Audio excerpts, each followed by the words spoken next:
why don't we dive in now to Yeah. what is going to be our inspired, mindful conversation? Um, I think where I want to start was actually a quote of yours, because it means a lot to me. And ironically, it tied into my last guest, Umran Syed. You said in the press release that I read, or one of the press releases, life is about being in a community, and I want my music to be a reflection of that. Why is community important to you? For me, I've been trying to build, like, a community that supports underground artists and musicians the world over for 20 plus years.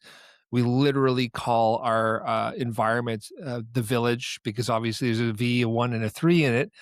But for me, it takes a village. And I love this analogy of, instead of going out and building a million different types of nets and trying to capture butterflies, I like the idea of building a garden and then having all the butterflies come to you. I think it's easier, it's better, and rising tides, raise all ships. We can help each other quite easily. Why is community so important to you?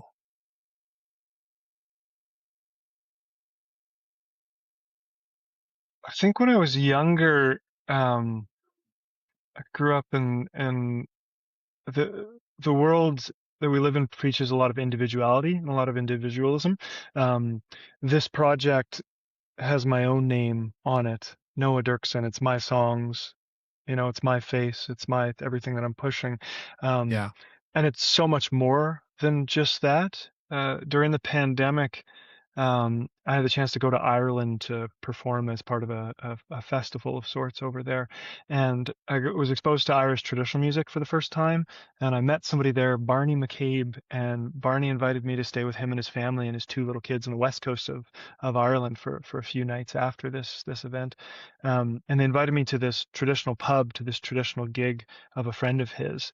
Um, and I went to this gig, and seeing what music is to the Irish people, and maybe traditional music in general, the purpose of why it existed, why it was formed, the purpose of the music is to be participatory, is to be a place for people to gather, um, and for the community to come together, whether that's a pub.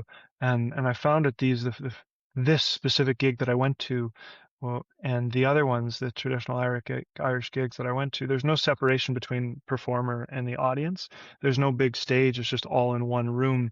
And people kind of form concentric circles around the performers, and everybody becomes a performer. If you want to sit in, if you have an instrument, if you have a guitar, if you want to sing a song, and all the chords and the melodies and the chord structures are created so that you can participate.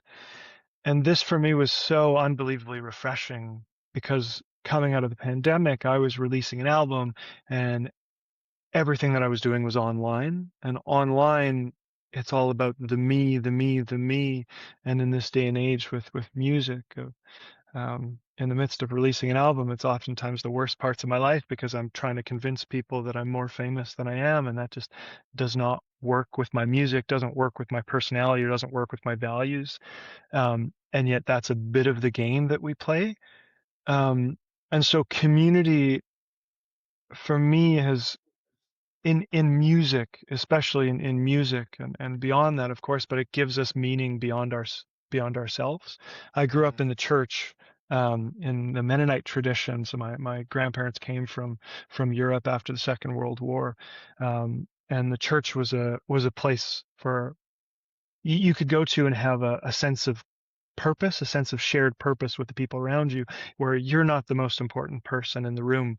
Um, and I've gone away from the church many years ago now, but um, the feeling of what's greater than me, what's greater than us as an individual, um, trying to find that purpose. I think I've looked to, like, trying to find that in community and friends. That's a bit of a long-winded answer here.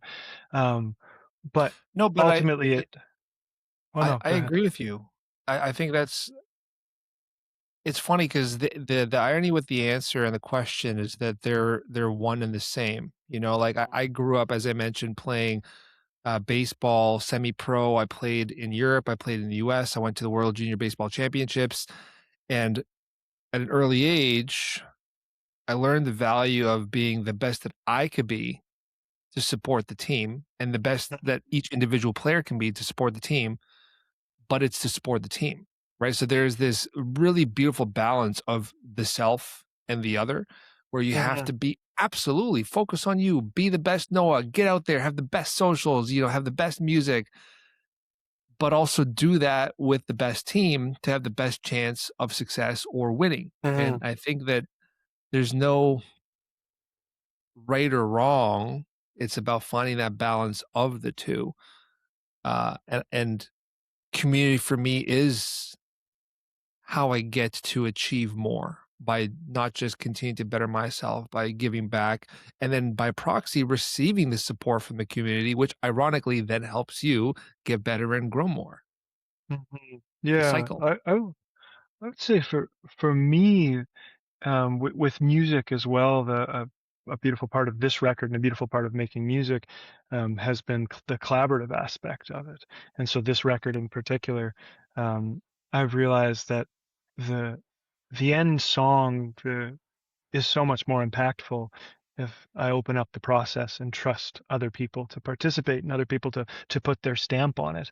And so that's a big part of what I mean by community, especially in the making of this record, is knowing that, I I don't have a voice on the drums, or I don't have a voice on the keys the way that the people do that are going to be playing on this record. And so I want them to be able to be themselves. I want them to put their emotion and their history and their feeling and their perspective within the confines of this song that I feel so deeply and that I um, resonate with so deeply, and trusting that with the guidance of all of us working towards the same goal of creating the best song, with the most emotional impact and serving the song in particular, that the song's just going to be so much more impactful, and it's going to, Mhm. whoever listens to it is going to be able to feel that at first listen.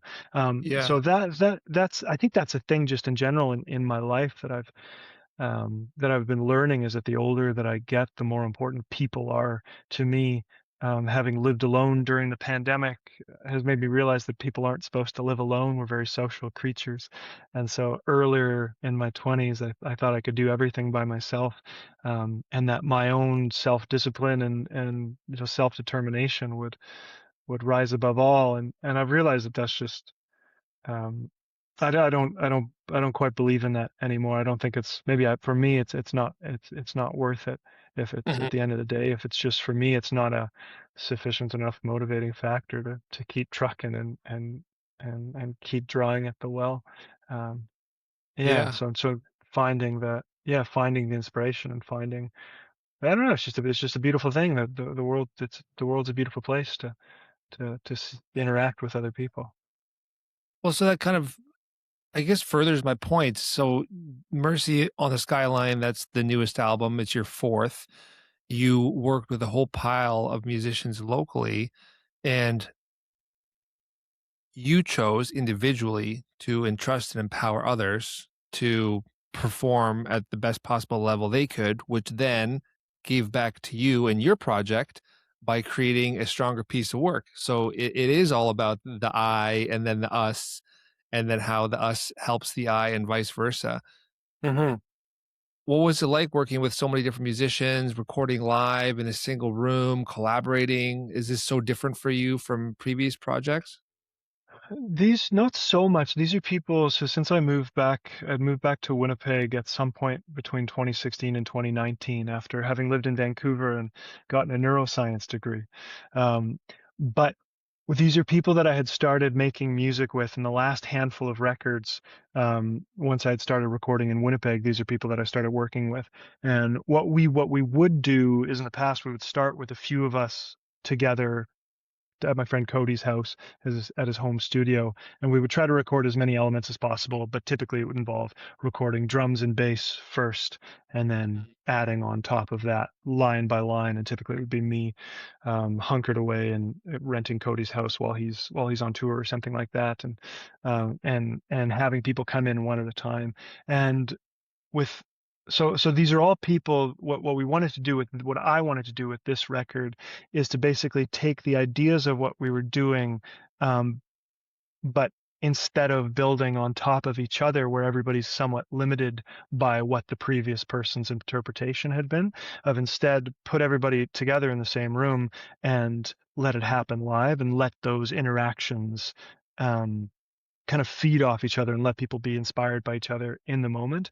It's kind of an abstract thing to explain, and I'm trying to explain it to my parents who aren't musicians or haven't recorded in the studio. But it does just create this. It allows the bigger moments to be bigger and the smaller moments to be smaller. To have everybody all together, kind of just bouncing off of each other. It's a cool thing, and for me to witness and like listening back to some of these takes is, um, yeah, just the ability for these musicians to go straight from heart to instrument. And that's something that, on the guitar, I'm not capable of doing. So to trust Chris Ulrich played guitar on this record, and he's played on my last few records, but just the ability to go straight from here and bypass the brain, basically, that's the goal with anything, making music, making art. In my opinion, for me, is just to try to bypass the brain. As somebody that's fairly analytical and spends a lot of time in my head, in those moments, I just want to stay in here. I just want to stay in here all Yeah. together. Um, yeah. I love that. I mean, I was a few years ago that myself and Lance, my business partner, and the rest of our team, we adopted this idea of love and logic. So for me, that's how fundamentally things in my world are built with love and then logic layered on top. And that gives you the big picture. And then when I got into coaching, mindset, wellness, really my tagline was, let me get you out of your head and into your heart, because the two Mm, things are so important. They're mhm, intrinsically linked, but you have to know when to use which. And I think for mhm. all creation, artistic creation, whatever it is, you're absolutely right. Get out of your head, get into your heart, just tap into that beautiful energy and flow. So it sounds like you guys were doing a lot of stuff. Was it live off the floor, just jamming and vibing on what you were creating, letting them add their own components and then capturing some of that?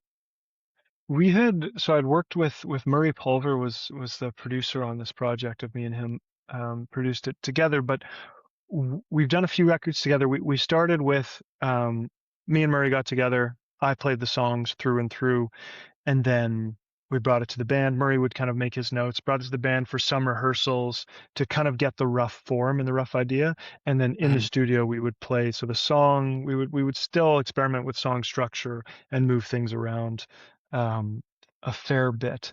But the idea was very much we're trying to capture performances. We're trying to capture emotional performances in the studio and kind of see what happens within the guidelines of these are the songs. Everybody knows the songs, not too well, but everybody knows the songs enough to not think about the changes anymore, and then see what happens. So some songs came really easily, and some songs we had to redo. We even after the first week of being in the studio, there was one song in particular where we had to redo. There was one song that we had more or less finished, and then came back the next day, listened to it, and realized, this isn't quite right. This is a little too fun and bouncy, whereas the song is much more emotive, and introspective, and the instrumentation needs to reflect that too. We're gonna talk more about music. Your music for me just resonates really well in the morning, for example. You get Hmm. the description is country, folk, indie. It's not really one of those things. You can definitely hear all of those things, but it's got its own specific sound, genre. I hate the genreification of everything, but it's got its own vibe. When I wake up in the morning, you're having a coffee, a tea, really easing into your day, mellowing into your day. Somehow that background of yours or your music works as such an incredible background to that. So I want to come back to music, but you mentioned the church, you mentioned neuroscience and a bachelor's. That's such a crazy arc. Where in your life did you find faith? Where did you leave faith? How did you get into neuroscience? Tell me about your love and logic and what keeps your brain going. Well, when I was I was a fairly academically inclined kid. So just to touch on the bachelor's degree, when I was in high school, I did quite well in school, and I feel that if as an academically driven kid, the only career path is like, become a doctor, a lawyer. That's pretty like, or a teacher. There's only so many. They say there's only so many professions that doctor, lawyer, police, fireman, like what and whatever your parents do, kind of thing. So for me, that was the aim, was to try to go into to become a doctor. And at some point along the way, I diverged from the path. And neuroscience, I chosen to study neuroscience. It was a fairly open-ended degree, but it was a lot of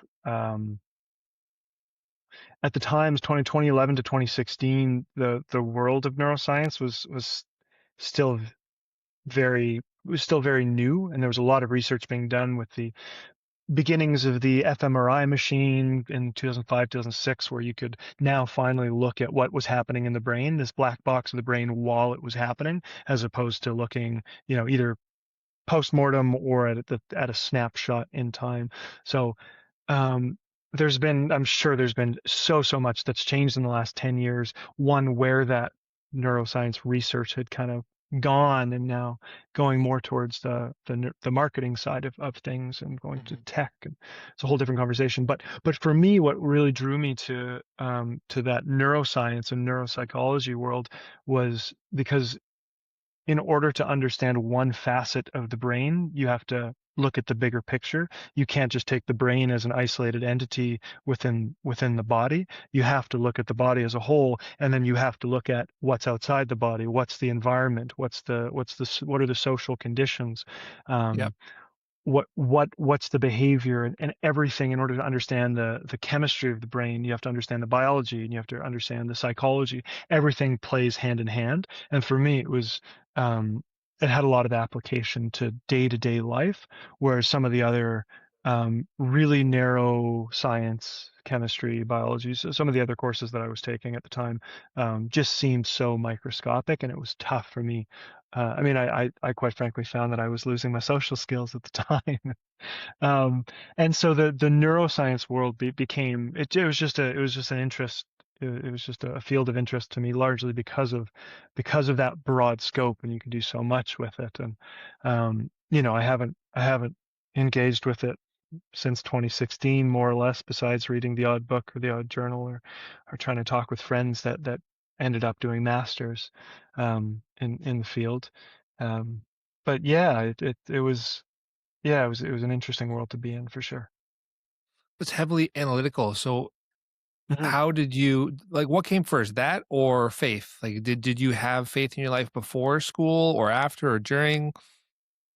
More so before. So I grew up in the Mennonite church, Okay. and that was like viewing religion as inseparable from culture. Mhm. And so moving away for university, and in high school as well, being on there's a few specific things that I can point to. I had one good friend that I played basketball with, um, that his family was from Ethiopia, and therefore he was Muslim. So his parents had come from Ethiopia, if I'm not mistaken, but he was Muslim. Um, and I remember uh, going over to his house, and he would do the prayers, and he was very disciplined about what he ate, when he ate, so on and so forth. And I remember thinking, oh, this guy's a much better Christian than me, and he's not even a Christian. And then I had another friend from high school, and I had gone to a religious Mennonite high school as well, which was fairly, it was academically inclined. It was so people would send. It wasn't strictly religious kids, so people would send their parents would send their kids there to get a good education. So it wasn't strictly religious. But there was one friend that I had in class that she was the kindest person that I knew. And then I found out at some point that her family wasn't Christian, that her family wasn't religious. And for me, it sounds stupid, but it was almost this explosion that you could be a good person and not be a Christian. Like it sounds, Mhm. but from this brain of mine growing up, of this is the environment that I was in. And um, I still have an enormous amount of respect for the world that I grew up in. Um, and I have critiques, but no, nothing nothing necessarily bad to say. Mhm. Nothing scarring for me personally. And then moving away for university and being in Vancouver, a very multicultural place, very multicultural city, and being in dorms and becoming my own person at the age of 18 and starting to figure out what do I believe for the sake of what I believe, not just because this was the culture that I was born and raised into. Um, so yeah, that's developed a lot for me over the years. But in to marry those two worlds, the neuroscience and the religion, um, I personally don't think that they're at odds with each other in any way, shape, or form, because they both do require some belief and faith just in general. But I had done a research proposal in university was to look at the neurological activity within religious experience. And Oh, so the interesting. idea was you take and there were some studies that had been done a little bit like this, but at the time, and I haven't checked since, but you take people at the most profound moment of religious experience of religious um, enlightenment, whatever you want to call it, whether that's in any religion, whether that's Buddhism, whether that's Christianity, whether that's a Catholic nun, whether that's somebody that practices Islam, um, or non-religious, somebody practicing yoga. You take all these people or somebody at a concert even, and you take them and you take a look at the brain. What's going on in the brain at this, if this the pinnacle of the spiritual elevation. Um, and my hypothesis was that it's going to be the same, that it's going to be the same across the board. And that's kind of what you would see in what the studies that I was looking at. You would see that in that peak of spiritual experience, everybody's experiencing the exact same thing. And so for me, my takeaway was that this experience is very real. This is happening, and this is very valid. Um, but it's just semantics, whatever you want to call it. The differences Mm. between these, whether you call it God, Allah, the universe, Mother Nature, like anything that you call it, it's still the same. It's still the same sensations.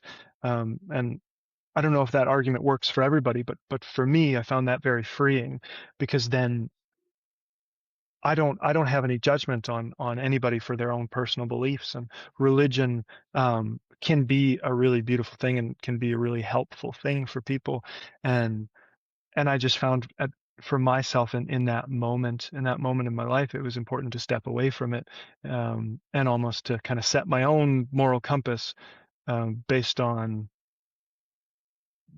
my responsibility to myself and to the people around me, as opposed to the judgment cast from this Yeah. fatherly figure up in the sky. So for me, I found that very freeing, actually.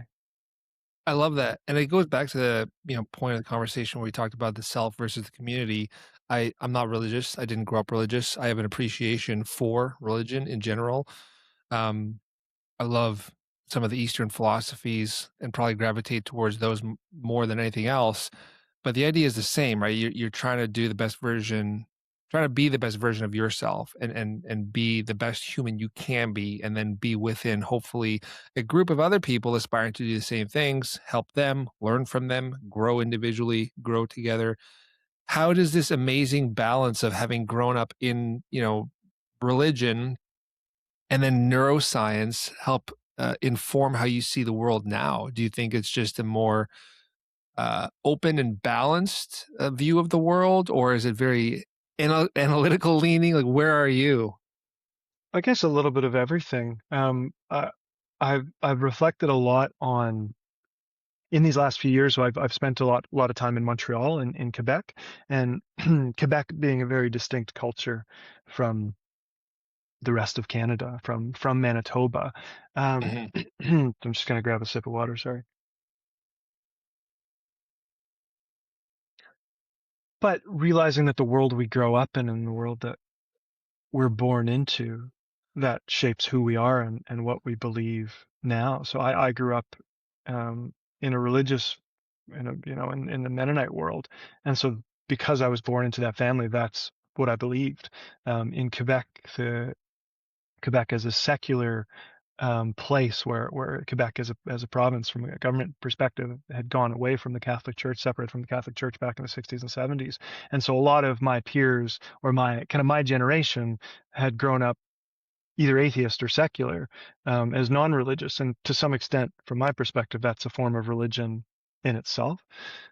So I, yeah, I've for sure it who we are and who I was, the family that I grew up in, that shapes who I am today. I can't escape it. Much like I can't write different music than the music that I make. It's just, that's who I am. That's my expression. That's my perspective on the world. I want to grow always and change and challenge that perspective, but ultimately I can't be somebody else. I can't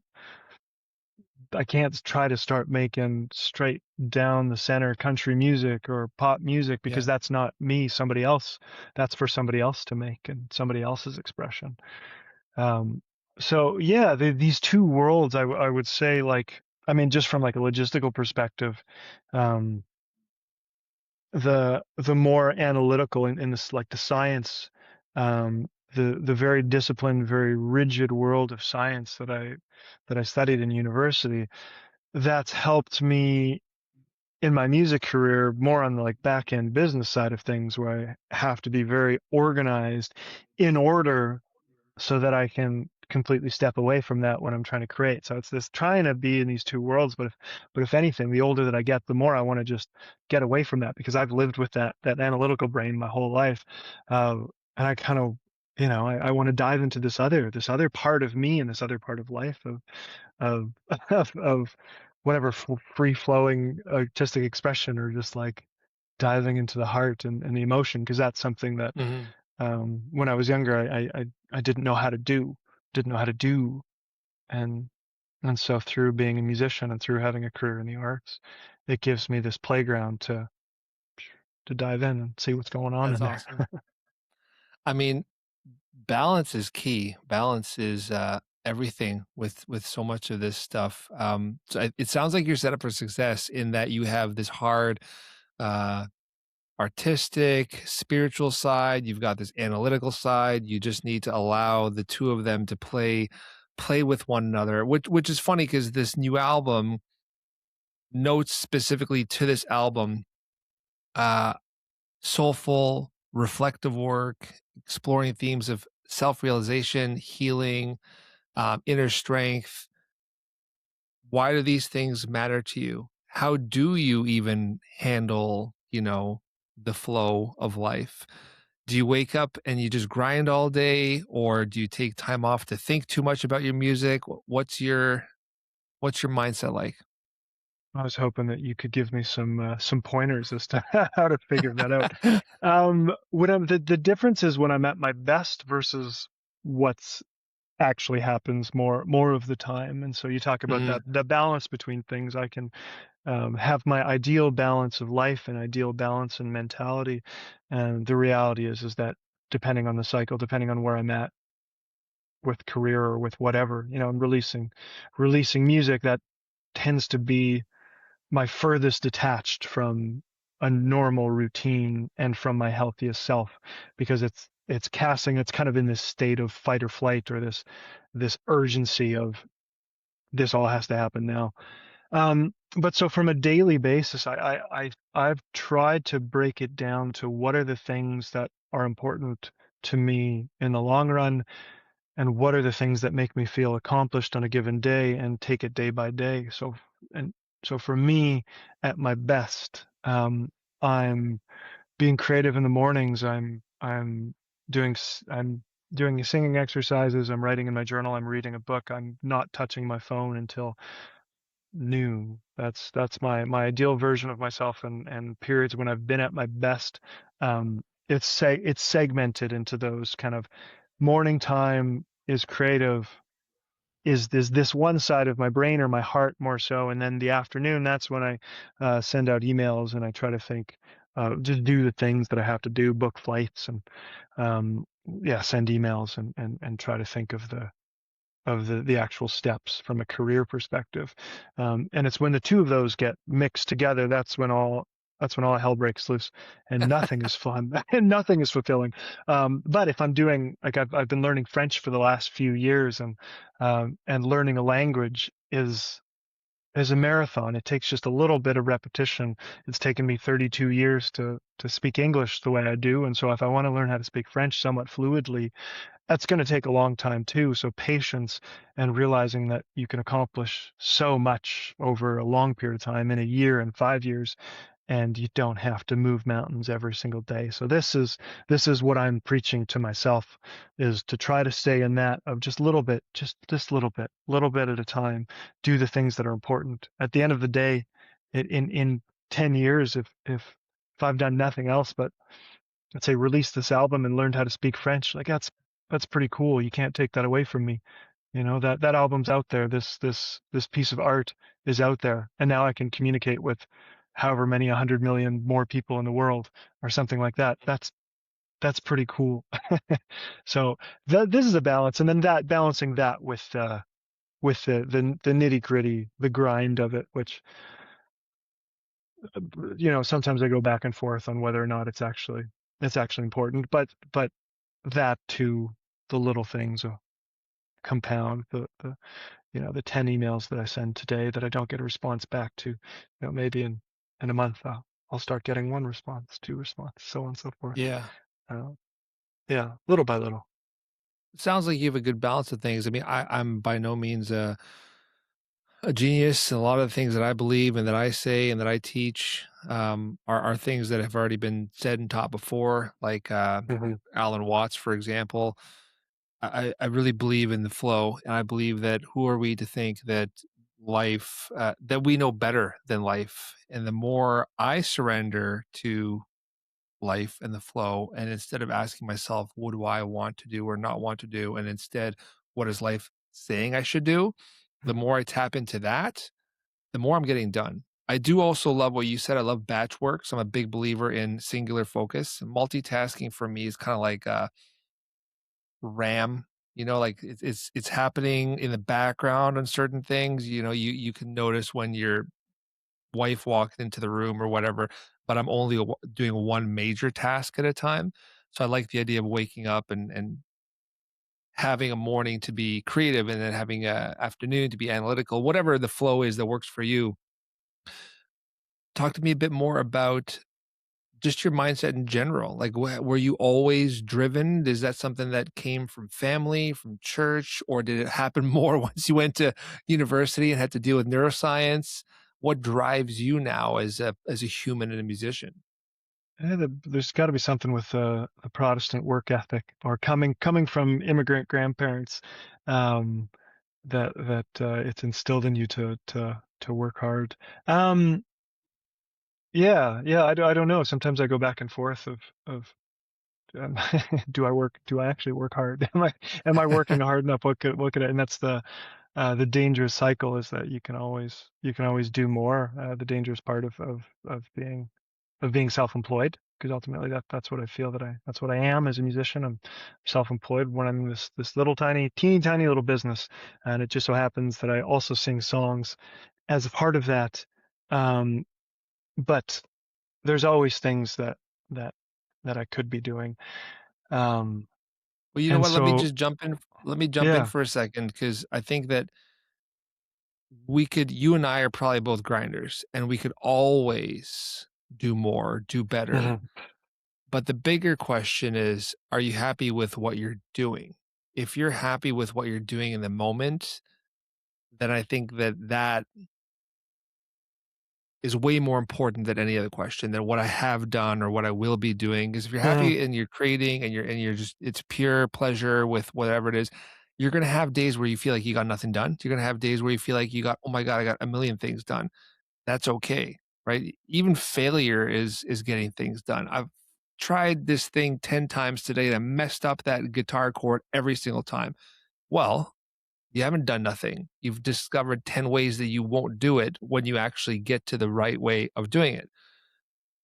But did you have fun while you're doing that? Did you enjoy that? So that for me is such a huge differentiator in my success and my growth is if I stay present and I worry about what I'm doing, not whatever else. Yeah, I like what you say there. Did you enjoy it? Maybe also part of this Protestant work ethic or this Protestant mindset that I grew up in is that life is suffering. And so if you're not suffering, then you're not in then then you're not making progress, which is the world that I grew up in. And it's definitely not something that I that I that I believe in so much now. Because that's not fun and it's not sustainable. So yeah, I mean the answer to your question of am I enjoying the process on a day-to-day basis is it's less about my own personal happiness, but more about my own personal maybe the fulfillment of it. Yeah, to be honest, I'm in a changing state right now because there's a lot during this specific phase of releasing music that I do not enjoy and that I do not find fulfilling, and quite frankly, I find to be an enormous waste of time, uh, Mhm. and not working towards um, this the broader values that I have, but and to specifically put that, I feel that's just work. That's just posting on social media. A lot of this stuff, creating things to be consumed for a split second and then completely cast aside, creating things to be consumed just for the sake of being consumed, creating content just so that you have content, just so people engage with that content, so that they can engage with more content, as opposed to actually creating something worthwhile or creating something that says something.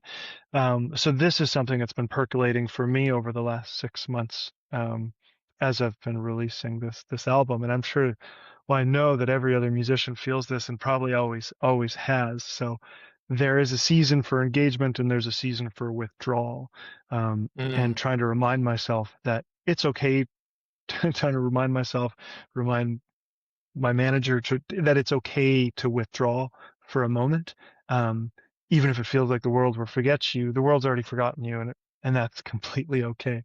Um, and that's important to kind of recharge and also figure out what what I need to say. So the answer is what part of like what do I enjoy? And the, trying to structure my weekly schedule around what do I enjoy doing. And what I enjoy doing is making music, is collaborating with other people, is going for coffee um, with like-minded people or people that have different opinions and having these conversations that stimulate me in some way, shape, or form, or that I learn something by. So those are the things that move me. Those are the things that I find fulfilling. And so trying to structure my life more around that and minimizing um, the nonsense, which obviously is a part of it too. So, so I Yeah. can't get too far away from it. But again, it comes back to this balance for me. Um, and why, yeah, looking inwards of if there are certain things that I don't enjoy, why don't I enjoy them? And is that a valid reason? Is that because don't want to work hard or something like that? Or is that No, just because I find it, um, I find it counterproductive to look at videos of my face for most of the I, day. th- I think it's perspective often. I look at my kids to so many of the things that I'm learning and teaching. Um, I read a book recently called The Surrender Experiment. And Michael Singer in that book talks about letting go of what we want and don't want and just focusing on the flow of life. And by doing that, his whole life changed. And that piqued my interest. So I started to do that. I started to get rid of, I don't want to do this or I want to do this. And I just started to look more and more for, well, what's in front of me? What should I be doing? And I realized that everything that was a big block was because I was avoiding something, didn't want to do it. And then I would see that same thing happen to my kids. Okay, guys, we're gonna go out for a treat now. I want everyone to just run upstairs and clean their room first. Oh, I don't want to clean my room, and immediately it's the I don't want to. It's I'm not. If you change your mind and just see it as a task as opposed to a like or dislike, then you don't even think. You just complete the task. The task is done faster, and immediately you get to that next phase of now we're going for the treat. There's so many things in my world that I don't love doing, but I know that I need to for the greater picture of what I'm going for. So I just look at those things as don't avoid it, do it, get it done. Like taxes. I don't want to do my taxes. I don't want to go through all the P&L of a year and all the different things that I have to do.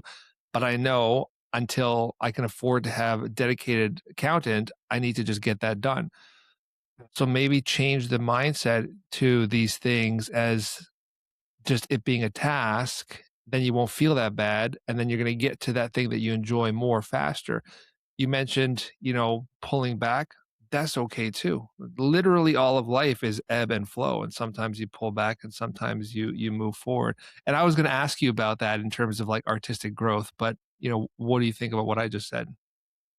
Well, I mean, it reminds me a bit of the what the was it a quote that you'd said about in terms of like living in life, and life is is happening, and I'm live like I forget exactly what you had said or who the Mhm. quote was from, but it takes the onus off of the individual, off of the individual decision. So it's the same thing. If this is a task, I just got to do it. There's no emotional relationship with it. I'm just going to do Yeah. it. I've heard this within songwriting as well, of picturing as a songwriter to be a conduit.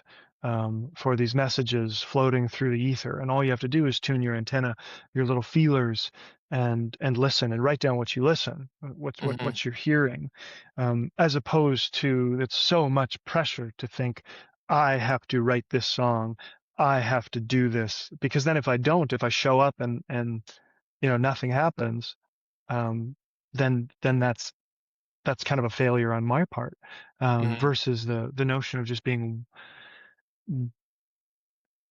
again a conduit of just listening to what's around you, and so that's what you just said. That's what that reminds me of the more that I can take pressure off of myself and take Mhm. pressure off of every individual decision, um, the easier things are going to be, the easier things are going to flow. Because if it comes back all on me, if it's my decision to do every little thing, versus just, oh, this is a thing it's going to happen. It's going to happen with or without me. So I might as well be with me. Might as Yeah. well be a participate by a be a a participant in this story of mine. Yeah, I heard that to go back to sports, because I had played volleyball in university, but so my family were big into sports, and my brother, he lives in Australia at the moment, but he's gotten really seriously into running, and so he talks about when he's running a race to try to view himself from the outside perspective, to be like, oh, like I hope Tyler does well. I hope Tyler runs well today, as opposed to, God, I hope I run well. Like I hope I don't mess this up. I really hope that I play this show well. It's more like from the outside perspective, because then it takes the pressure off of you as an individual. And so I really like that. I really like that idea. Um, that yeah, that we're just living in this story, um, Yeah. and But it's might not as well even a story, participate. like, going back to the kids, like, kids don't necessarily worry about those things in the same way that we do, right? They're like, "I'm having fun running. I don't know why, it feels good, my endorphins are going, I'm just tearing around," and Uh-huh. they're not worried that much or as much as we are about the form and the outcome and, "Oh my god, I lost." Um, I'm sure many people have said this, but one of the things that Alan Watts helped me understand was that the universe doesn't care about you. No one cares. Like, we put this huge emphasis on everything now, especially with modern society and social media. It's the pimple effect when you have that pimple in your nose and you're like, oh my God, I look hideous. Everyone is staring at me. But really, no one can even see it because it's not that big. You're just really Yeah. magnifying this in your mind. Take away all of those thoughts. Focus on your happiness, like I said before, your pleasure, ignore everything else, and suddenly things become easier. And the same principle applies to so many things. I remember there's a Navy SEAL, I don't know which one it was, who had, left military and went into business. And he had this cool thing where he said, what I did is I applied every level of emergency or every level of task with work was just that, a task. So it didn't matter if the building was burning down or if it was one little computer fan that needs to be fixed. We just called all of them tasks, and immediately it takes away the urgency, it takes away the fight or flight. And you just go through this list of, okay, What's the issue? Cool. How do we fix it? This. Okay, how many steps are there? How many people are involved? Cool. Well, just deploy those things and get it done. Do I want to do this? Like your question before? No, but we have to in order to get back to operating smoothly. So let's just task all these things out, accomplish them, then move on. And that's how I try to live my life now because I went through a crazy 3-year period that involved separation, divorce, buying a car, money out, grandma getting sick, grandma dying, having a baby, baby dying, having emergency surgery. Like the list goes on. And then I remember sitting in the hospital when the doctor was like, "Well, this organ, your gallbladder needs to come out tomorrow." And I was thinking about like my emails and work, and I finally just broke down. Life finally just sat on me to the point where I said, "I get it. I give up. I don't care anymore. This is happening for me, not to me." And that simple reframing has allowed me to be so much more present, grateful, positive, and as a result, I'm creating more and better than ever before. Mm. Do you find that you have more of a detachment with your an emotional detachment with these tasks or with your work or with your creative ideas? I wouldn't say it's an emotional attachment because I'm a very emotional person. Like I get on these podcasts sometimes and people tell Mm, me their stories and I'm an empath and I well up and I tear up and I uh-huh. feel the heaviness. I think I've just stopped putting so much weight on what happens. And instead, I'm just, to use Ryan Roxy. I mean, I was already saying something similar to this before, but I just love the way that he's a guitarist for Alice Cooper. He's been doing this longer than you and I have. And he Yeah. said, I just learned to enjoy the ride. So Mm, that's what I'm doing now. I'm just enjoying the ride. And one of the things my partner and I, girlfriend, I don't like the word partner. One of the things my girlfriend and I commonly say to each other is we stop and we say, dude, this is the point, right? Because we start getting all frustrated, the kids are loud or whatever's happening. You're getting pulled out of the present, you're getting pulled out of your reality, and you come back in, you say, this is the point. If you're not happy right now with all this chaos and everything, what is the you're point? never you're never You're going to never be going to be. happy. Exactly. Yeah, yeah, yeah. That's such an important reminder.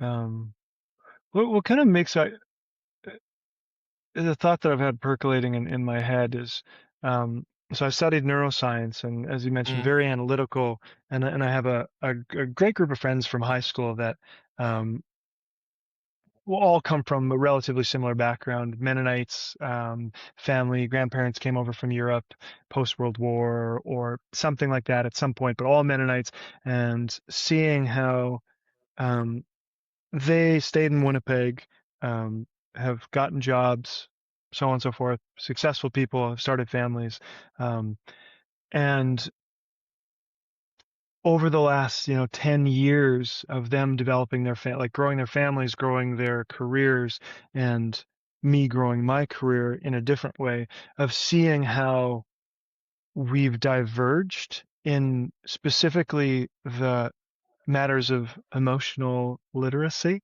I would mm, say. And so something beautiful that's come from songwriting and being an artist for me is that it's forced me to look inwards. Like one, that's what drew me to it, and that's what songwriting was for me. The purpose of songwriting in the first place was looking inwards and having a safe space to explore what the hell is going on in here, where the world that I grew up in of religious, grandparents surviving the war, playing sports, a boy in this world where there's only a narrow range of emotions that it's acceptable that you're allowed to profess or allowed to kind of explore. So, yeah. um, and so allowed to express. That's what I'm looking for. But so in the 10 years since university for me, and this 10 years of this exploration of being around other artists and being influenced by what I do on a daily basis, that's made me a much more emotional person. And I think I'm bringing those emotions into other, just in this moment, you talk about the tasks. I'm definitely bringing these emotions into these other tasks.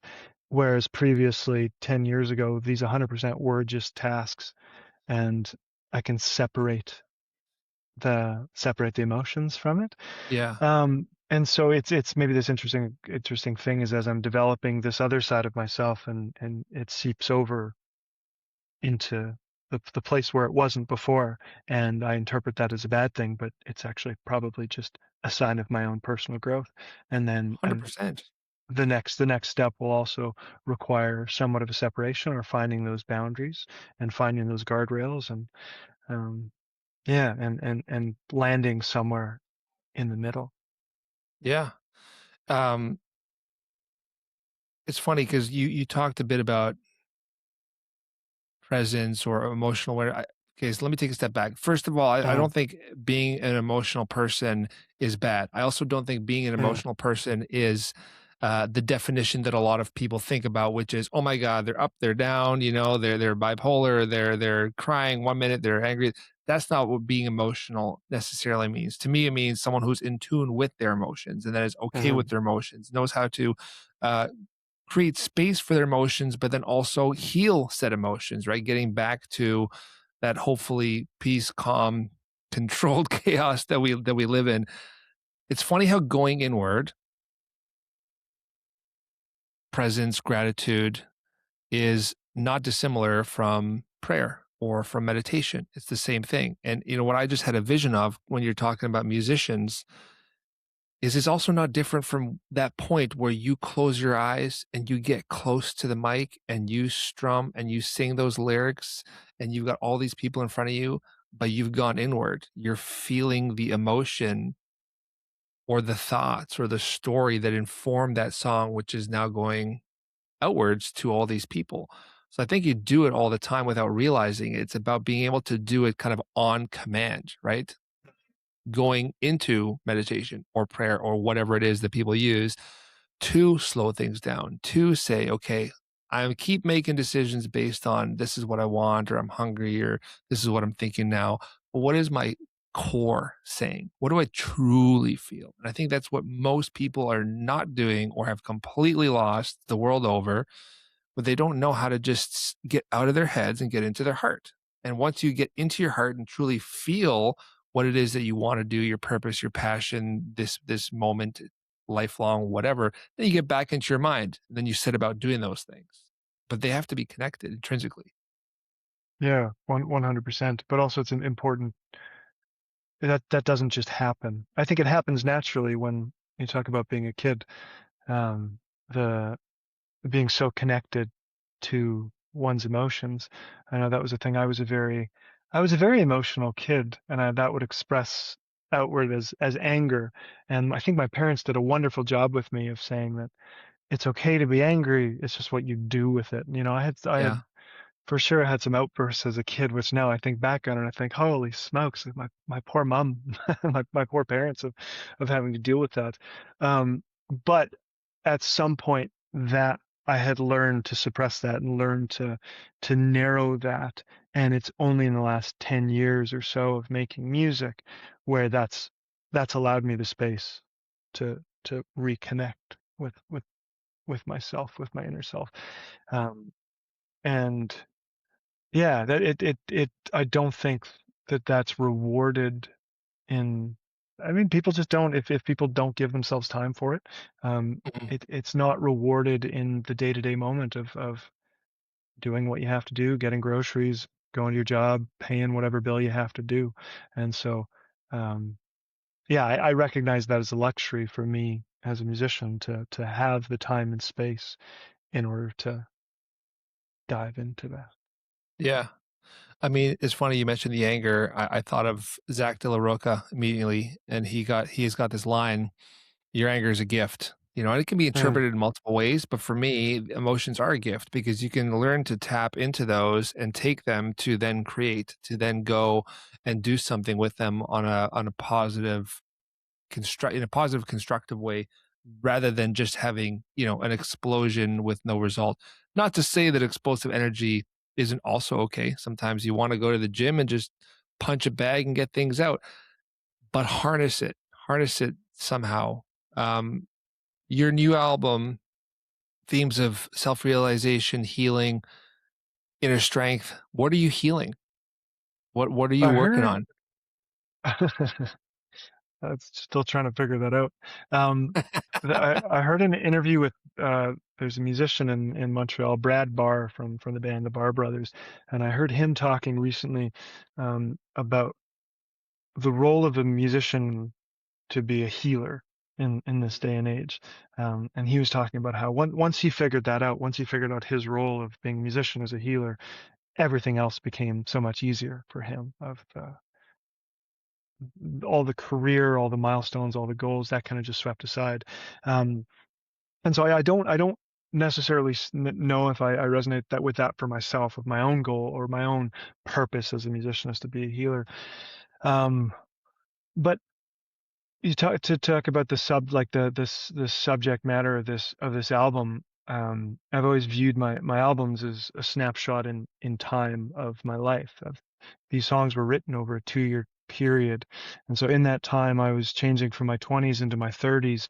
My parents separated late in life, and moved cities again, and there's a lot of change that was happening, and looking back on these sounds, on these songs, and working with them and listening to them, now I realize, like, oh, that's what was going on. These are the Mm, themes that I was looking at.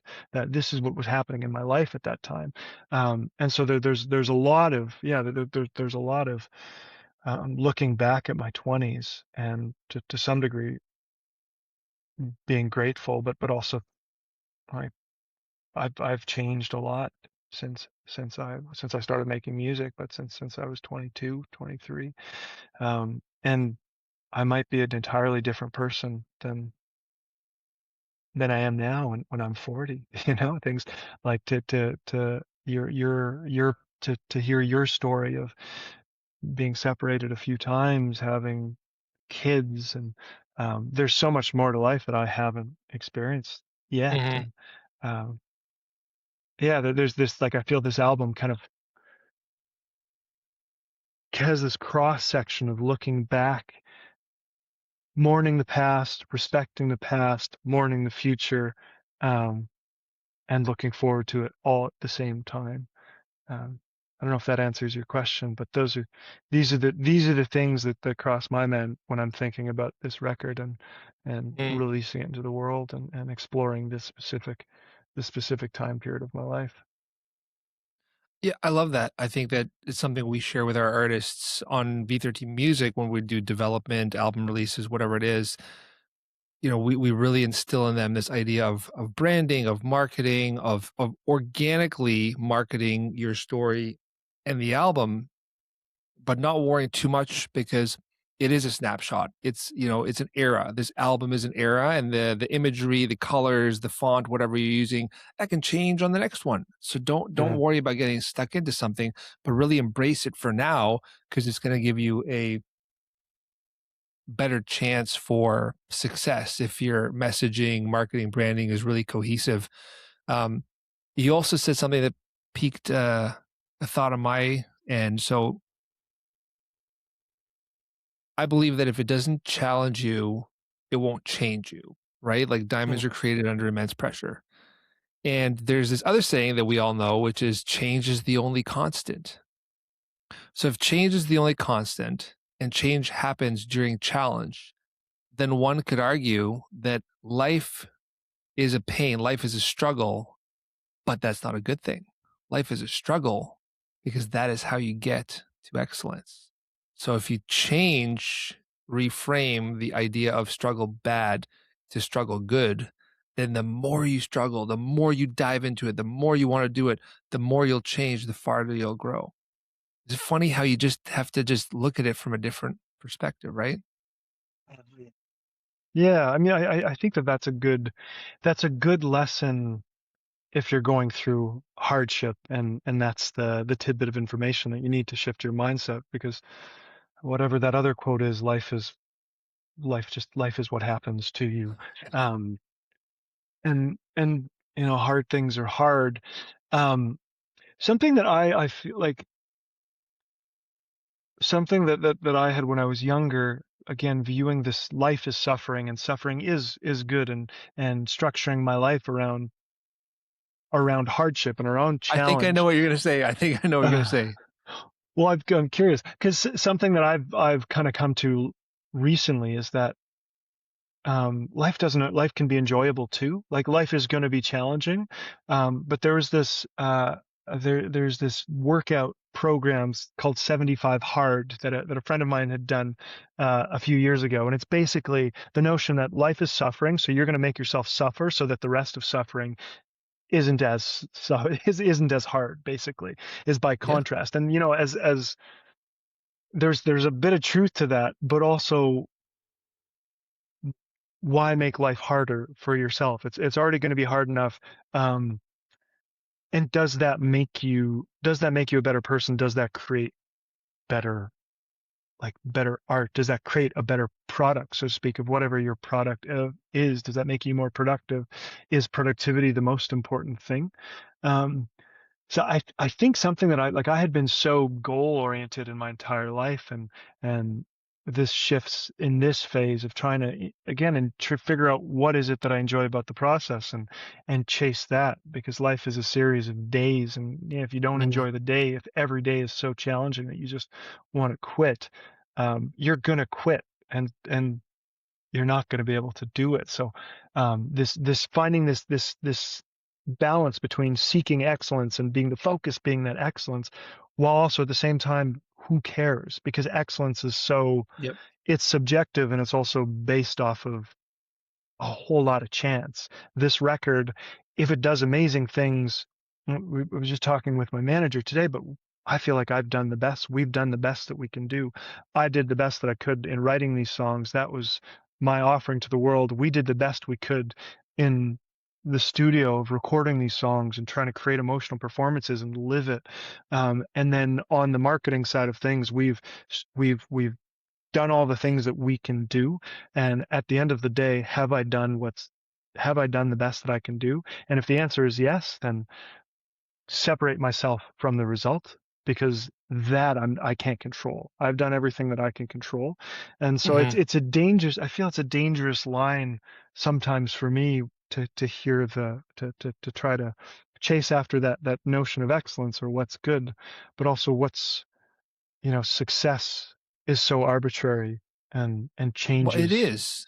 You're absolutely right, but I think that's where we have to start pulling apart the spaghetti, because success should be defined by you, not what other Mm. people do, right? So, like, how fast you finish the race, even if it's slower than the other person, doesn't have to do with the other person, it has to do with you. Oh my god, I lost to 10 other people, but you know what? That's the fastest I've run in 10 years, and, like, I can't believe that I ran that fast. That's a huge goal, that's a huge win for you, so don't compare to anyone other than yourself. Um, man, I lost my train of thought. I was Well, going somewhere with it. what if it's not a race? This is something that I'm currently working with. What if it's not a race? What if Was the self race. That's the thing, is the self race, right? So one of my coaches, therapists, when I was trying to figure out how to let go of controlling the narrative, worried about what other people thought of me, um, she started to talk about focusing on yourself and making sure that you're dealing with your own race. But acceptance of self, man, I had it again and I lost it again. Keep going, it's gonna come back. what if the having a race implies that there's a start and a finish, and that it's a measurable outcome, win or loss, whether that's for yourself. And to frame it, what if it's not a start and an end? What if there's no end? What if it's just a circle? What if the purpose is just that circle? It's just that movement, and there's no finish line, there's no starting line. Because this is something that, coming from the world of sports, there's always a goal, there's always an outcome, and there's always somebody that wins or loses. I stopped competing in volleyball after 3 years in university, and I had played year round since I was 13 to 21 or so. And after the year after that I stopped playing, I got into journalism for the UBC athletics, for the student athletics department, and I would cover the games. But I was watching the playoffs, and people, the athletes, rightfully so, but would be so impacted whether they won or lost. And it was so interesting because I used to be there, I was there with them. And then a year later, stepping out of it from the outside perspective, it doesn't actually matter if you win or lose. it doesn't consequentially impact any aspect of life. So Yeah. why do we care? Not in a not in a bad way. Not that it's not worth caring about. That's a cool thing too. But why for me was it so important to win or lose? And why was I so emotionally impacted by it? This is still a question I'm trying to figure out for myself now. So that's what happens in my brain when we talk of life being a race or Mm. um, whether that's your own race or whether that's somebody else's race. Of course, to compare yourself to other people's victories and other people's scores and so on and so forth. But what if we're looking at it from the wrong perspective, as is? I think it all comes back down to just enjoying the ride, to being happy with who you are and what you're doing. Remember, I said earlier, this is the point. So I was going to go back a second and touch on what you said. Like, I really feel like we did our best with this thing. And, I don't know if we could have done better. That life coach, she said, if you could have done better, you would have.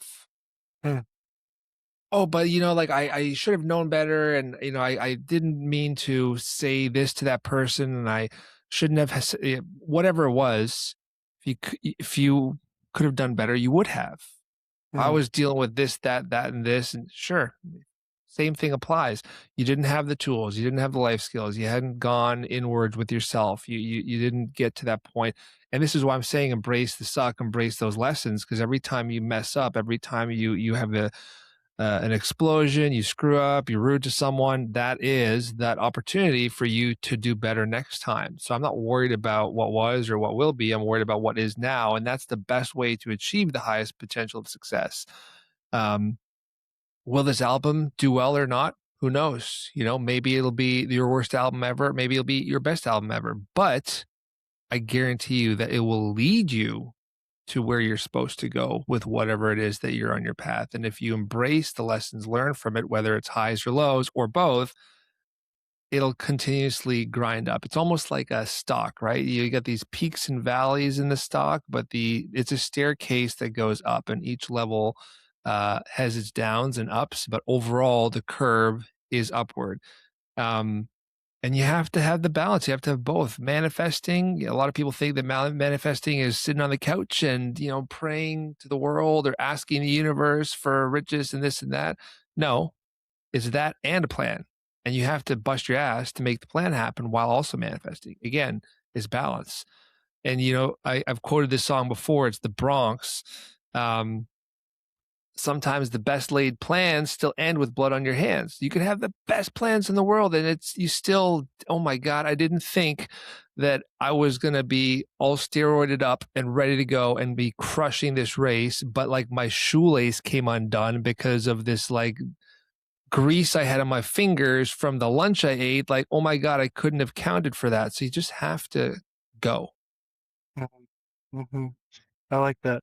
It's a long life. Life is long, and there's so many different things you can do with that. I just went to there's an artist talk by an artist here in Montreal, Brigitte Henry, and she's doing a whole sorts of stuff. But she talked about her path of being an artist. She started as a photographer, and then she was working with Montreal artist Patrick Watson. She started doing music video clips they had created. She was doing live um, what do you call it? Photo projections during the show. And then she got into artistic direction in films. And eventually she found her way into stop motion and a film that she worked on that she did the artistic direction and won an Oscar a few years ago. And so watching this over the span of 20, 30 years of her career and realizing how much she evolved and how inspiring that was for me to see because what she was doing in as a 20-year-old, a fresh grad from Concordia University as a photographer, that's so different than what she's doing now, um, and it's so beautiful all the same. So I try to think of that within my own life, within my own career, and not to get too boxed in with I do this, I make this kind of music, I am a musician, so that means I have to do this. Of trying to open up and allow myself to be free to say, what what is next? What do I want to do this next? What's the next project? What's the next album? Who am I going to collaborate with? Am I going to continue making music? Do I, maybe I'll become a ceramics artist. That would be cool. So being open to whatever comes next. I think that's the key to talk about Yeah. success, personal fulfillment. That's That that flow, openness.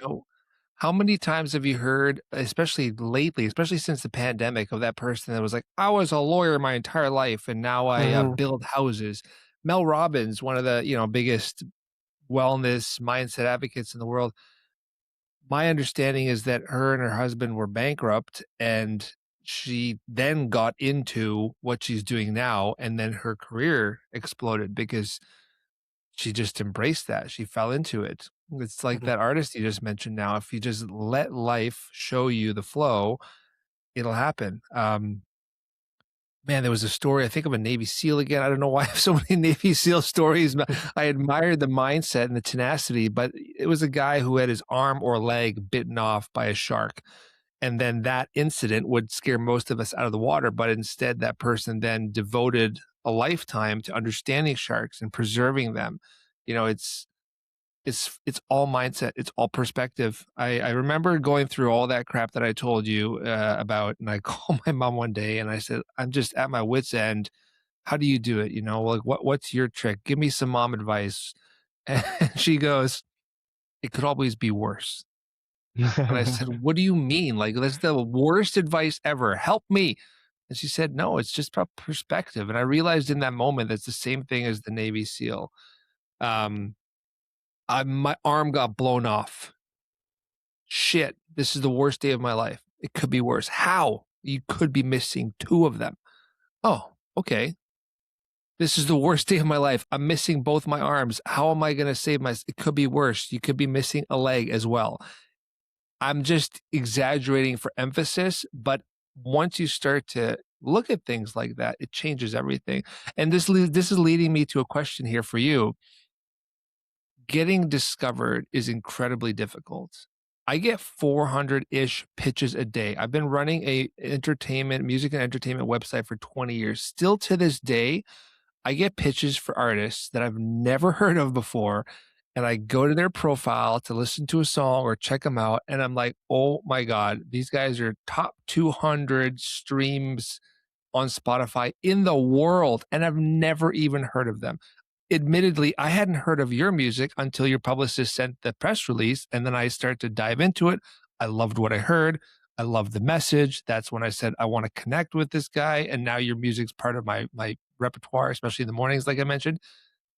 How do you deal with the need to spread and get heard, but then, stay grounded and rooted and not caring about that growth?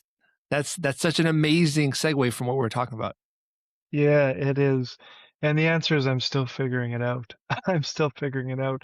I think it comes down maybe to um yeah, exactly what you're talking about of what we're talking about of if I have confidence in myself Mm, first of all, that need to grow, that need to spread doesn't come from an insecurity, mhm, doesn't come from a need for external validation.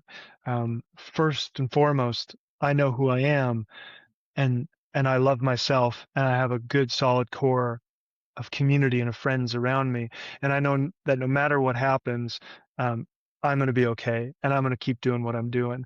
And then on the flip side, um, the game to try to I want to keep doing this, and so how can I keep doing this? How can I keep playing music? How can I keep traveling around? And what are the means to do that? What are the ways to do that? Um, Yeah, it's a balance because that does feel very self-indulgent and it feels very selfish to put my put my music out there and put my face out there and submit for things time and time again.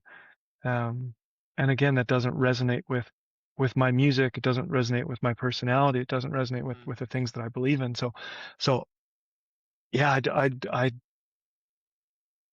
I guess trying to view it as like this is a way to to let me keep going and let me reach people that genuinely would enjoy this music. And at the end of the day, there are people out there that haven't heard of me, that haven't heard of, doesn't matter if they have or haven't heard of me, but that have heard the music, or that haven't heard the music, that might like it, and that it might find them, and it might reach them at the right time, Mhm. and might reach them and say something to them. So I guess that's the attitude to some extent, is figuring out, okay, this might reach somebody where they need it, and so how can I give it the best chance to reach them? Yeah. Um, but yeah, it is a very delicate balance for me. It's a very delicate balance because I live with myself and I live with these songs. Um, I've lived with this album for the last 3 years since I started since I wrote these songs, and understanding that when I play a show in Hamburg, in Germany, wherever, this is the first time that these people have ever heard these songs. And what a beautiful thing it is if I think of my own, my introduction to an artist for the very first time, and how much that's moved me and resonated with me. Um, Trying to give people that chance as well. Um, Mm. Yeah, yeah, but yeah, 100%. It's a delicate balance. Yeah, and I haven't cracked it yet. Other than just the keep moving forward. Again, there's only so much I can control, and trying my best to give it the best shot that it can, Yeah. and trying to cover all the avenues where people can find it. Mhm. But yeah, for sure, today being social media being the principal mode of music discovery, and it feels like with the no barrier of entry, anybody, and myself included, can just throw stuff against the wall and see what sticks. But also realizing that those aren't the meaningful interactions, and the meaningful relationships that I'm going for with my music, or in life. And the Yeah. relationships that I'm looking for in life go a lot deeper, and therefore that's what I want people to have with my music, and that's what I want to have with my audience as well. And so, social media is a way to do that. But that's not the end goal. That's not the end result. The goal is to create something more meaningful, and whether that's with 100 people or 10,000 people or a million people, um, that's something I guess that I can't control. So trying No, to, you can't control it. yeah, You let it yeah, go, and those things are the tasks, right, that you have to get yeah, through in order to have a yeah, chance at success. Some artists don't do it at all. Some artists are just like, "I'm just gonna make my music, throw it on DSPs, and I don't care what happens." It's a personal choice, similar to what we said, right? You're racing against yourself. I spoke with the artist, from New York recently, Rory, and she said something that I loved. She said that, um, again, it comes down to how you interpret the wins. She said, "I got a song that's got about like 10,000 streams on Spotify. Great. If you can get to 10,000 streams, like 80% plus of artists don't even get there. That's huge. Good for you." But she said, "I have one person that came up to me once or messaged me, whatever it was, about how that song really helped them when they were going through a hard time with the death of someone or someone's cancer, and that person, that win, that hit right there was worth way more than all 10,000 of those streams combined." So it's how you view success.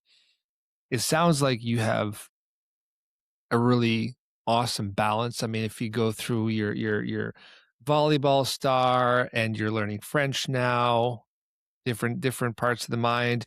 You do a lot of physical activities, but you read a lot. There's music, but there's neuroscience. Personally, the way that I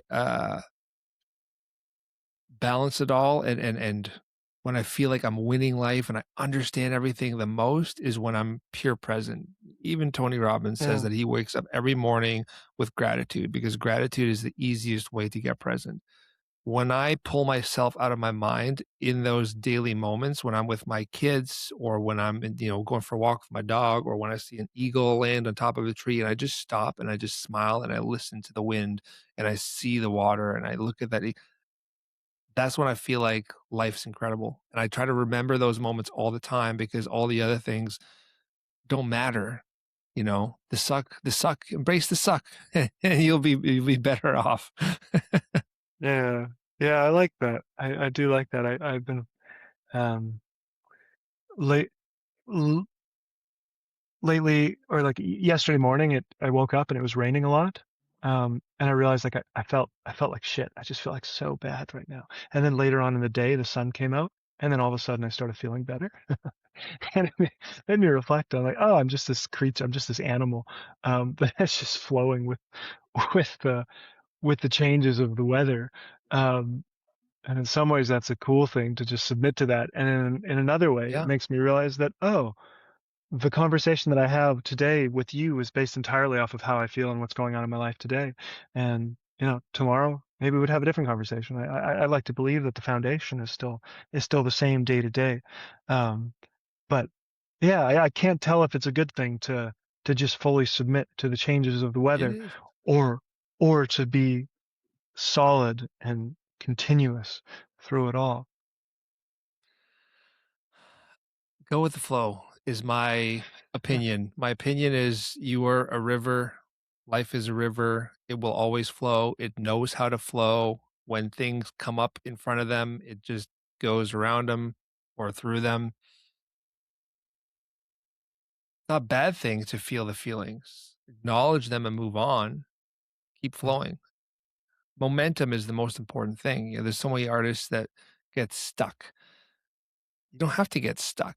I spoke with this other really cool artist recently, Freedom Heart Song. That's his name. Mm, Cool stuff, bluesy. And I said, "Do you ever get?" He's very zen. He's very go with the flow. I said, "Do you ever get writer's block?" He said, "No, never." I said, "Well, how? How is that possible?" He said, "I go with the flow." I said, "What do you mean?" He said, "If I'm playing a song and I get stuck on the song, then I stop and go inwards and ask myself, what does my body tell me to do?" And all of a sudden, I'm mm, in my garden gardening, and now I'm flowing, I'm not stuck. Like 3 hours later while I'm gardening, I'm enjoying the sun, I'm enjoying life, and then boom, it hits me how to finish that song, and I go back inside yeah, and I yeah, finish that song. You just have to yeah. constantly pivot and flow. Why don't we end with something really simple and fun? Because you've got so much cool stuff in your history and things that you're working on. You got this amazing album that you're gonna be sharing with the world for the next couple of years until the cycle repeats. Mhm. Um, but you're an avid reader. What's something that you've read that changed your life that other people should read or consider? This is a great question. I've Lately I've been going through a bit of a World War II history phase. Um, Okay. and it's my own personal interest in terms of this was I've started touring in Germany for the first time, or in the last few years, and my grandparents had lived in Germany so during the war and then came to Canada afterwards. So just kind of giving some context on this world that we live in. Um, but I read two books back to back in the last few weeks. One was called "A Hundred Years War on Palestine." So it's about the history of the last 100 years in Palestine, and it talks about the initially the the British occupation of Palestine, and then the creation of Israel as a state, and so on and so forth. So it Mhm. gives that I found gave a lot of context um, to what's going on in the world right now, not just in the Middle East, not just in Israel and Palestine, but also how that's impacted our view of the Middle East from North America as well. So it's a bit of an academic, bit of a heavy read for sure, and an overview on the history. And then right after that, I found a book that it was a research paper as well, but it was on um, the integration into life here in Montreal by Holocaust survivors. Oh, cool. And when they had came in, it was called the Montreal Shtetl. And it focuses on very personal narratives on what life was like post Holocaust, and and how different when I think of World War II and I think of the Holocaust and all the horrors that happened there, I think of that everybody knew immediately that that was a horrible thing and immediately embrace the Holocaust survivors and the Jewish community. And it just gives this book gives a realistic portrayal of um, of how hard it was to integrate and through very personal stories. So those are just two books that I've read in recent history that come up that gives some good context. I should think about that more and off the top of my head to see if there's one book that sums it up. I mean, all the light Just we can. some light reading. Yeah, some light read. I mean, that then like the first this connects to there's There's a work of fiction called All the Light We Cannot See, and that's also another World War II history book, or it's not a history book, but it takes place. It's a work of fiction, and it's just tells it's a heartbreaking story. It tells the story of the war through the eyes of a blind French girl growing up in Paris and moving, and as well simultaneously through the eyes of a German soldier. Um, and that's a work of fiction, which is sometimes the best way to get a sense of history and historical events is to read works of fiction, because they can be the Yeah. most honest. Um, Well, you said yeah, 2 so things there's there that are sorry, I was just gonna say, you no. said 2 things there that are so important that I preach, maybe preach is the wrong word, but that I harp on a lot. Uh, Context is key, right? It's so important to have additional context, and we don't ask enough questions as a people, as a society now. History is incredible context because we often don't consider how complex history is and all the different sides to history. Sounds like with those books, very different sides, very different opinions, and it's good to get a bigger perspective of things, but also to be open to knowledge. Just because someone disagrees with you or thinks something else, that shouldn't be scary. You shouldn't get your mood up or your guard up about things. Learn. The more you let in, the more light, the more knowledge, the more love you let in, the better you're going to be, the more informed you're going to be, the easier it is to speak with other people, to have a position on things in life. That's also another thing I teach is don't have opinion, have a position, because positions can shift. You talk to Noah for an hour and all of a sudden your position in life is shifting and you're like, "Oh my god, I feel like I've learned something. I'm a better person."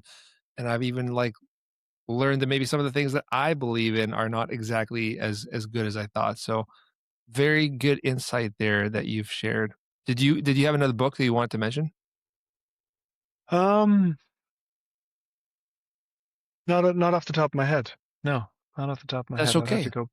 Yeah, Well, so now you I'm get that. reading.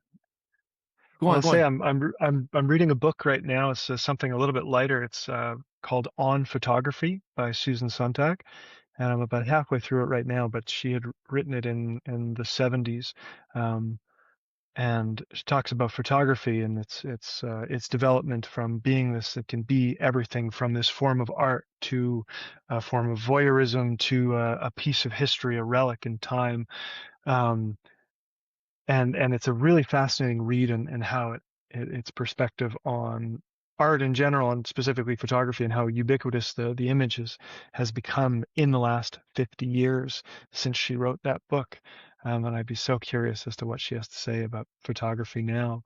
So that's I feel you talk about that, the opinions and positions changing. I think ultimately that's the goal for me, is to have conversations with people that challenge my own perspective and challenge my own thinking, because there's always more information, there's always more context, um, that I'm not aware of, and that's what I think that's what makes life interesting, is learning from other people, learning from books, learning other people's perspectives, learning from conversations. What's funny is you're absolutely right. I agree with you. I shouldn't say you're absolutely right. I absolutely agree with you. Um, that example that I mentioned earlier about the artists and discovering the artists? I mean, I'm a tastemaker. I know more about music than most people probably care to know in a lifetime. And yet there's still people that know so much more than me. So am I going to race those people and try to be, better than them? No, because it's all perspective. I think that for where I am, I know a lot. Could I learn more? Sure. Do I need to learn more? It's up to me, but I'm having fun doing what I'm doing. And every time I think I know everything, I get one of those emails saying, "Have you heard of John Yeah. Smith in Portugal, who's got 15 million Spotify followers?" And I'm like, "I have never heard of this person. They've got like 6 billion streams. I'm not one of them." And you realize I don't know everything. I don't know even that much. Here's a question for you, for as a tastemaker, or as somebody that listens to music all the time, and obviously you listen to music, and you created this network and this village, because you have a love for it. Nobody gets into Mm. music because they are chasing success or chasing riches. There's a deep love for it.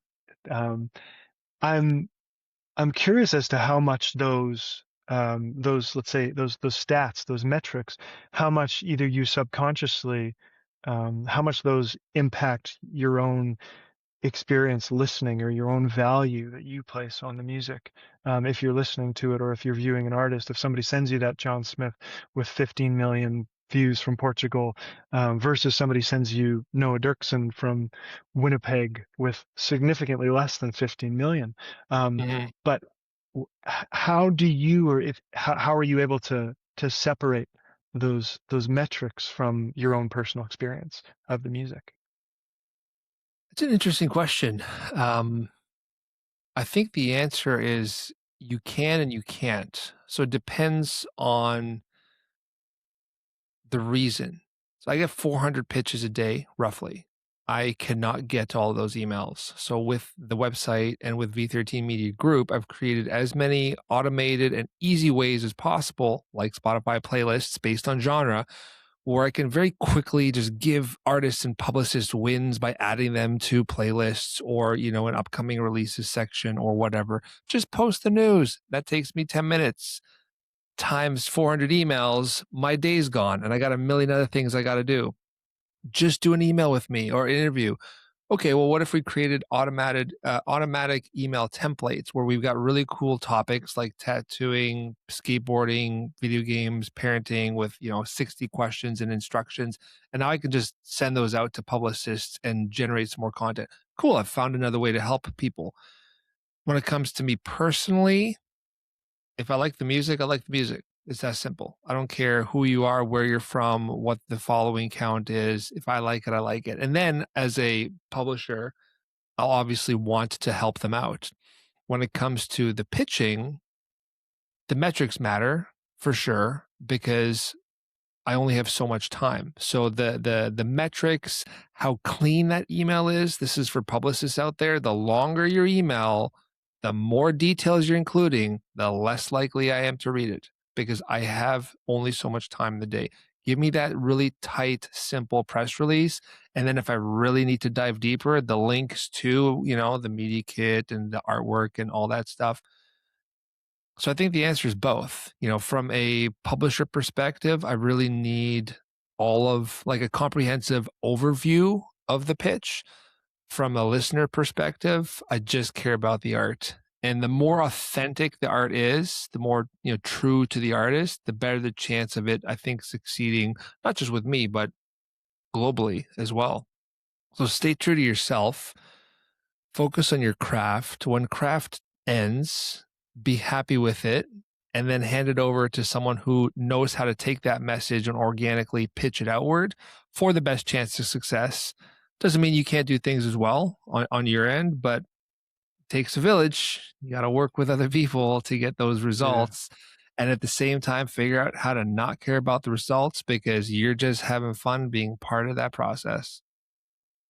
yeah, yeah. I like that. Does that answer your question? Yeah, it does. I mean, it's something that I'm always so curious with, of you, just from all sides of it. The first thing that people look at is Spotify monthly listeners. I met somebody at a bar recently, and outside of a show, and we got to talking. I said that I'm a musician, and I showed them my Spotify. Or they found me on Spotify, and they said, "Wow, looks like, wow, so cool. You have X number of monthly listeners." And it's so funny because it's always comparative of what's a lot Mhm. versus what's a little. Because 10 years ago for me that would have been crazy, and where I'm at right now, it's like, fuck, I wish like it should be more. But so assigning value, and I'm, yeah, our art, your personal experience of with art, and the personal relationship with art, it shouldn't depend on those factors, on those metrics, but that's the Yeah. introduction to it. And trying to delineate that, if something is successful just because it has a lot of listens, or it has a lot of followers, is There's it so valuable? many there's so many variations to that word success, right? It's what you make of it. I think that personally, I love the underground. I'm a big fan of the underdog, and there are other people that feel the same way. I interviewed Jedward Keys recently. He's an editor at Bandcamp. He does Bandcamp Fridays. He manages their blog. and him and I, geeked out over publishing and editing and content and journalism of music, and we both said the same thing, like, Metallica doesn't need my help. Metallica doesn't need Mhm. my help getting like a review of their album or their news spread. But the band that is now aspiring to be Metallica, the one that no one's heard of, those are the ones that I want to feature. Those are the ones that need the help. So it is the use of the world that I'm more inclined to support, because that's the goal, is to help out. And hopefully by helping you out and hundreds, if not thousands of other artists like you, I'm going to get traffic and I'm going to get noticed as a tastemaker, because I'm like breaking really cool artists rather than just being, I don't want to say a Rolling Stone is just what came to mind, but just, focusing on all the top artists that are out there that, who cares? They've already made it. They're already doing well. Not to belittle them. They still, they're still doing the same thing, just at a higher level, but there's so many great artists that never get discovered. And I want to help them push through. God bless you. Thank you for your work. I really, but I really do mean it. Thank you yeah, for this conversation, and but for all the work that you're putting into us underdogs. Yeah, I appreciate it. I'm an underdog from a different perspective. It's funny because you mentioned the Spotify numbers, and the answer is different depending on the perspective. So when I get a pitch, do I look at the metrics? Absolutely. But when I talk to my artists, the ones that are hiring me to help them with their campaigns, the first thing I tell them, and other people that I have spoken with on this very podcast have said the same thing: screw Spotify, screw your streaming numbers. They're all vanity metrics. Hmm. My business partner Lance, he had a video that went viral on Instagram and TikTok, millions of views of his kid laughing. Like he was on the USA Today show or the morning show and licensed on some other show in Japan. Like, you know, did he make a single penny off of it? No. Did it move like the needle on our business or other businesses? No. Why? Because like it wasn't set up. The foundation wasn't set up. Those numbers didn't matter. So when an artist comes to me and says, "Hey, my streaming numbers are low," I'm like, "Cool. Are those people going to support you? Are they going to buy tickets to your show? Are they going to buy merch?" No. Think of Spotify as a marketing mechanism to take that small 1 to 5%, maybe 10 if you're lucky, of artists, and funnel them to something that has a higher ROI, return on investment, like Bandcamp, where people will actually support you. So now what I'm telling all of our artists is, don't release your album. Release a single at a time. Waterfall it on Spotify. Waterfall it on DSPs, because all those passive listeners that are not going to make you a single cent, let them, wait to get the music. Leverage those as marketing and point them towards your album, which is out now as of the first single on Bandcamp or on vinyl or CD or cassette or whatever medium and method that you want to use, where the artists that the fans that will truly support you are paying. Yeah. Why? Because it's money back into your pocket, which is what you need to continue this whole cycle. Mhm. So Mhm. do Spotify metrics matter to you? Not at all. They shouldn't at all. What should matter is, how many fans are coming to your show, bums and seats, and how many people are buying your merch. And if you got licensed for that, syndication on that TV show or whatever. The metrics matter to the publicist and the marketing and the manager. But you see my point? Like Mhm. they're Mhm. so important, but they're also not important at all. It just comes down to who it is in the equation. Mhm. Mhm. Yeah. Yeah, that makes sense. But this isn't about me. This is about you. Well, it makes me, um, I heard some stat recently that 40% of the internet is bots. Is bots I anyway. would So, not be surprised. Did you see and what just happened with Instagram? They did some huge culling of bots.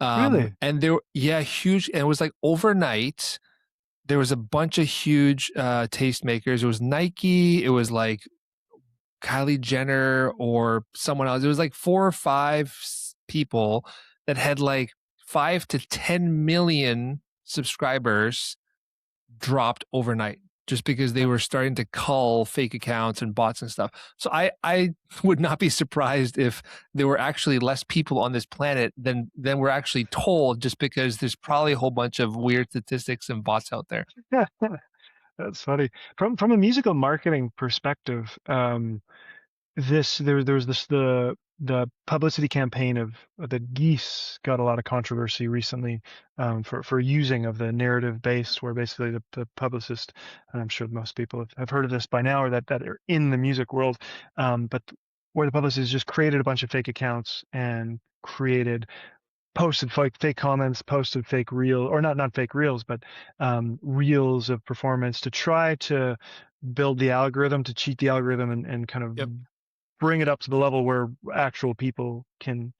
It validates it in people's minds where real people see it and they think, one, oh, this is good. Two, there's a lot of other hype around it. Um, which is in one hand, it's what marketing is in general, but on the other hand, it does make me it made me um kind of, as an independent artist, it made me realize that that isn't the avenue that's gonna be able to launch my career, because I can't Mhm. compete with that. I just don't have the resources. I don't have the money to hire that specific of a publicity campaign. Um, But now what you're saying, if Instagram is calling all these bot accounts, that's going to change if they're trying to actively, either as a result of this type of campaign or just a result of the platform becoming Mhm. less and less interesting for people to use, and people have more and more negative emotions when they think of it and when they use the platform. Yeah. Um, I would hope that that results in and a little bit more of an authentic experience of being on these platforms for musicians, but also just for people in general. I mean, I think you said the answer there, authentic. It's a pretty deep philosophical conversation. Is Are these people doing these things because they're really worried about the success? They're gaming the system because they're so focused on the outcome rather than just enjoying the grind and the process. You could argue that. Like I said, I go for the underdog. I also like a fair fight, and I think it's ridiculous that people do these things. There's so many companies out there that promote this type of stuff. You can find someone on Fiverr, for $30 that'll go to their computer of bots. I don't even know how it's done, and double your Instagram followers overnight, and game your plays and get your streams up.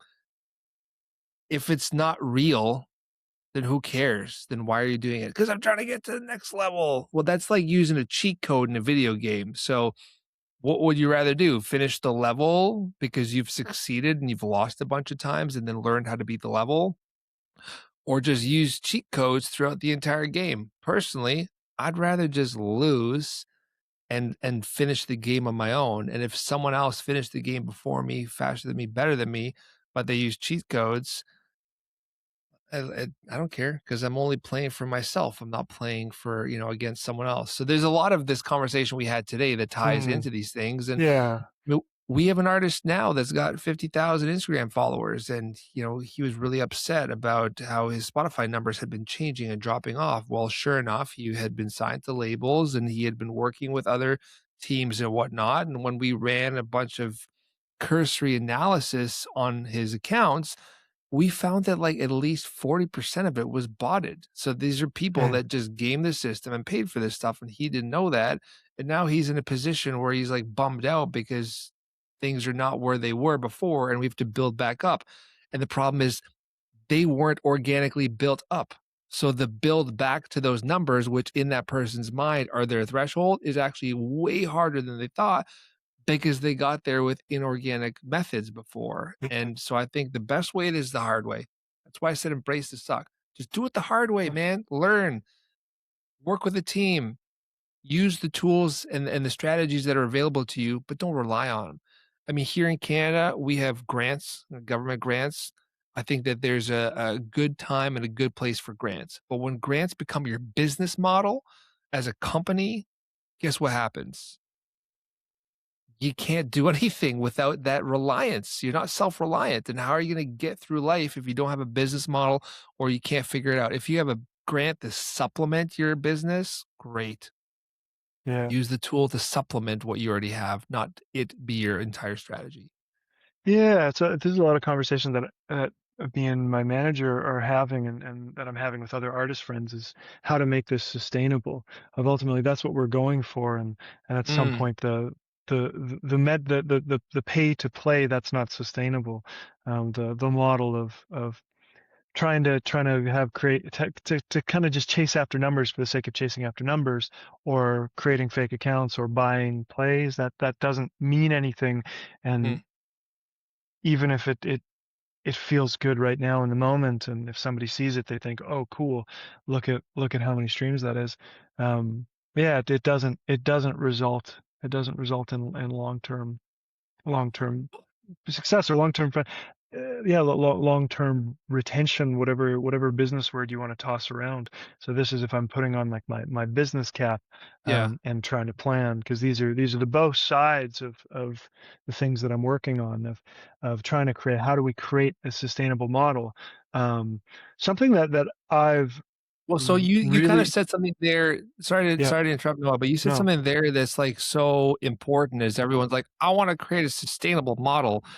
Models change and models don't Mm, apply to everyone. Everyone's model is gonna be different. So what works for you for your sustainability is gonna be dependent on who you are, what your definition of sustainable is. Some artists are like literally embracing the starving artist and they're like, I don't care. I'm gonna live on my couch. Every dime I have goes into this project. Other artists might say, I got a family and kids, so I've got a full-time job or a part-time job to mhm, supplement what I'm doing, and I have to stay focused on that as much as I'm also being focused on the artist. So there isn't one model per se, but I would say that something that applies broadly is focusing on the things that'll actually generate revenue and understanding that there's a separation of art and business. The two meet in the middle, but the art has to come first. It has to be like by the artist, for the artist. I don't care about anything else. It's done. I feel really good about this album. Now, instead of rushing to just get it out the door, because most artists are like, everyone I talk to is album's done, releasing it in a month. And I'm like, cool, good luck with that. It's not going to happen. mhm, You need 6 months to a year plus, to do this properly. Cool. Once you've accepted that and you focus then on the business side, then you go into your what I say 3 Ps: performance, product, and, placement, right? So you're gonna make money off of shows or product, merch or placement, sync licensing, and things like that. Usually sync and stuff like that is the hardest one to come by, so let's just focus on product and performance. Well, what's the easiest thing for the average artist to do? Product is where you start.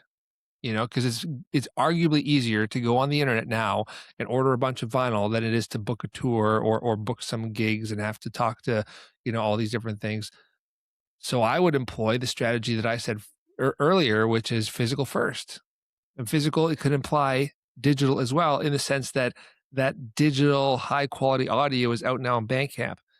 1099, people can tip, do whatever. You don't need it on streaming. Instead, think of your album on streaming as a marketing tool that funnels people back to that sale environment. Let's say you got 10 songs. The Spotify algorithm purposefully is set up like 4 weeks apart, right? To get on the playlists and do the pitching. So now you got 10 months of runway, 10 months of amazing marketing runway to funnel people back to this album that's been out for 1 month, 2 month, 10 month. All the while you're generating some revenue, you're writing some new material. You've already got the next album ready to go now.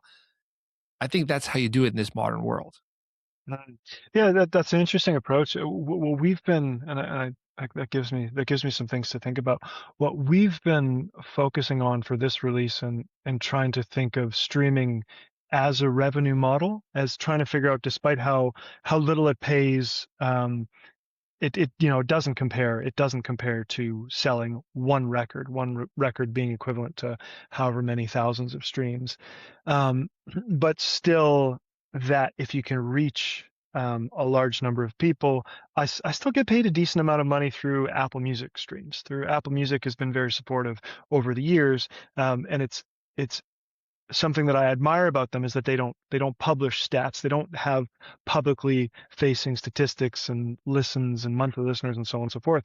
So that's actually worked against me in my career, because when I'm pitching labels, when I'm pitching booking agents, publishers, so on and so forth, the first thing they look at is Spotify stats, and that's their metric of whether this is successful, even though this is just a fraction of what's actually coming in.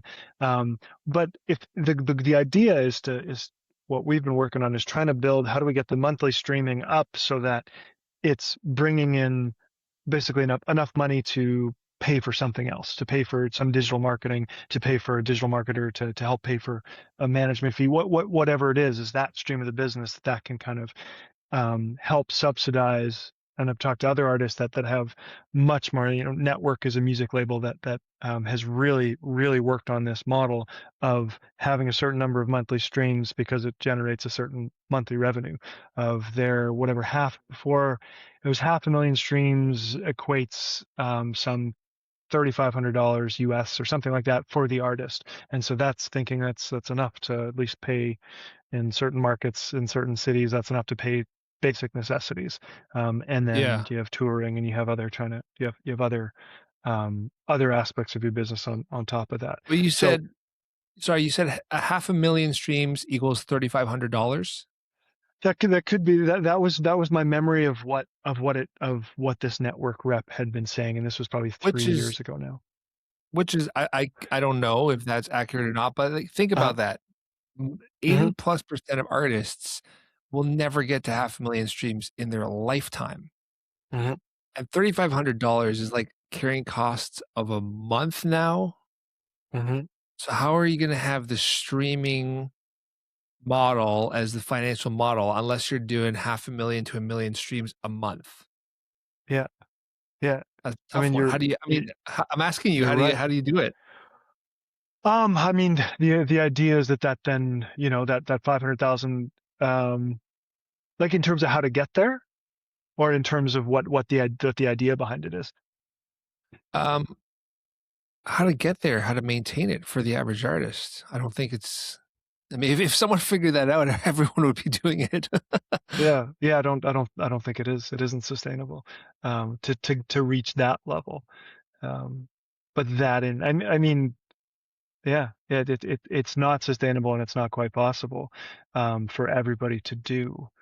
Um, but my idea is that with some, not quite, if we can reach close to that, then that can help, subsidize other parts, or allow kind of focus on other parts of the business as well, is that the streaming is not the most important part of the business. The streaming is Yeah, just a part of it. Whereas if that's a monthly passive revenue, that can kind of help pay for this one part of it.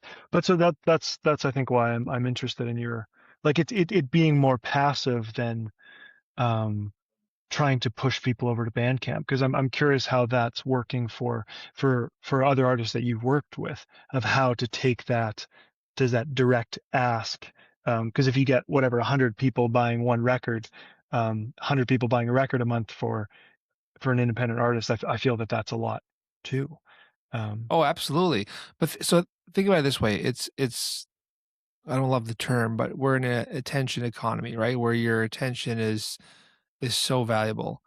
If a publicist puts out a press release from day one saying, "We're drip feeding these songs on DSPs globally, everyone can hear these singles and the music mhm, videos, but for the diehards, this album is out right now. You know, you can mhm, buy this and be ahead of everyone. Everyone wants to be first. You can hear the whole album first, you can have the vinyl first, you can download on Bandcamp first. The catch is you're paying for it. That money goes directly into your pocket, almost all of mhm, it. There's no, like, percentage, that publishing Bandcamp takes a cut. There's other ways to do it. You don't have to go through Bandcamp, um, but the artist keeps most of it. I think that because we're in attention economy, it's important to have what I call marketable moments. You need to have a moment at least once a month that is big enough to justify a press release. Not because a press release is important in its, end all be all nature, but because that allows either an artist or the artist's team or publicist to go back to all the publications and all the tastemakers again and say, "Hey, it's me again. I'm back with another Noah single, brand new one this time. And this time it's got a lyric video, and this time it's got a music video, and this time it's blah." And you get to do that now for like a full year if you're waterfalling your album. That's incredible amount of marketing. Once your album's out, do you know how hard it is to make anyone care that your album's out? And then you basically have dead air unless you've got new merch, you're booking tours, you're playing shows, you're doing some collabs, you're which most artists aren't. Most artists will spend all their time, money, and effort putting, that album together, then putting out the album, and then they sit for a few years before it's the next album. Well, why do that?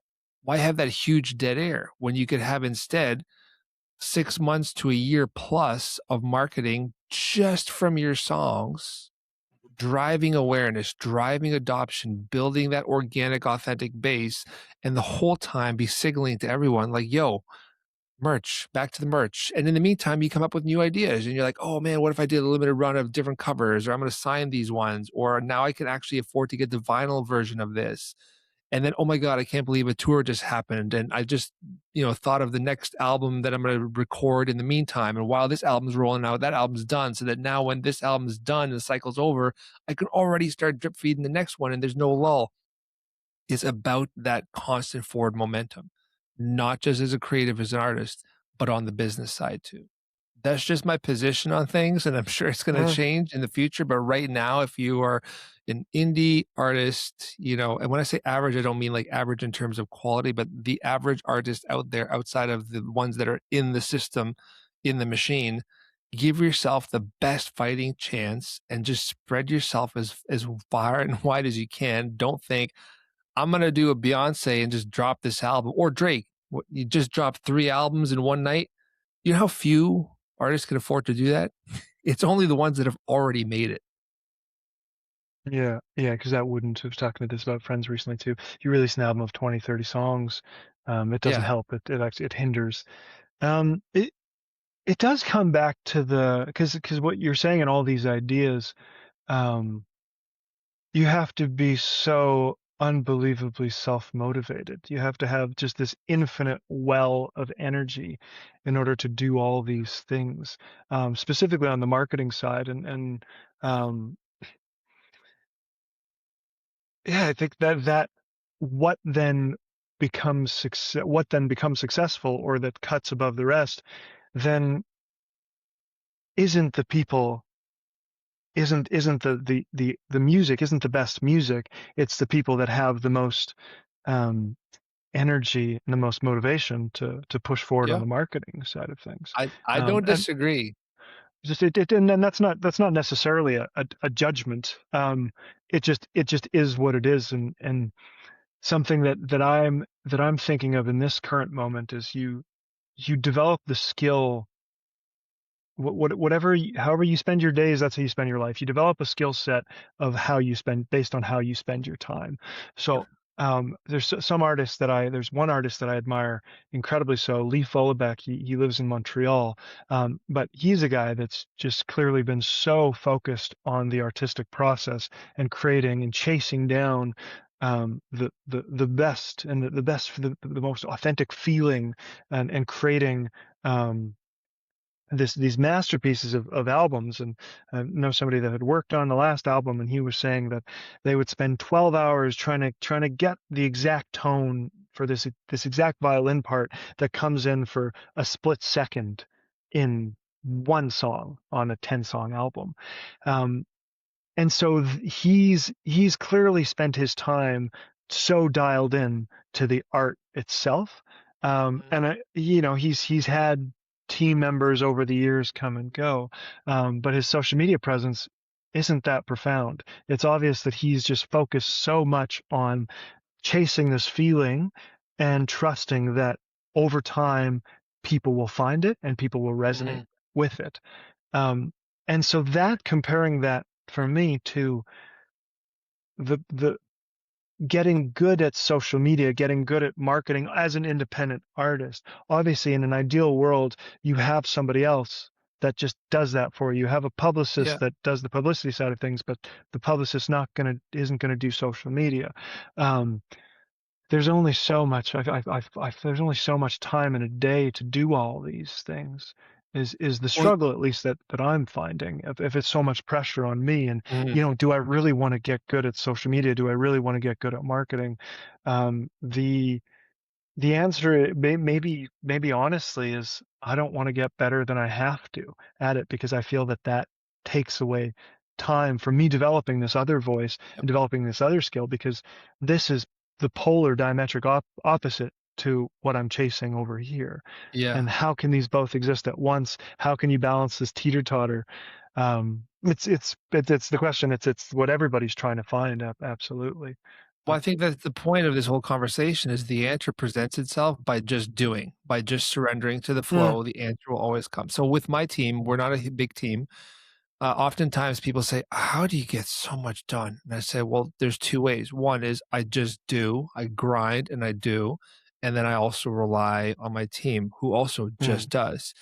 We believe that it's it's really good to be an expert. You should definitely have specializations and focus on things. One of my jobs as a publisher and a leader is to oversee things. I'm really good with like tasking and finding the details. But I also know that there are other things that I'm not as good at, which is why I have Lance and other people on the team that really specialize on publicity or learning software. But I also know that I need to have some kind of cursory understanding of these things across a lot of levels. There's so many artists that have no understanding of anything on the business side, and then they get taken, for a ride because they haven't deployed any attention to like the fundamentals of a contract. Does that mean you have to be a contract expert or spend time doing it? No, but at least crack open that book and have read one book so that you can say, whoa, whoa, whoa, this doesn't smell right. I need to go and ask an opinion. So I think that, for you, social media and all these things are important to have a cursory understanding of, to dive into a little bit. And then by ironically, by doing that, you might find that there are parts of it that you do love.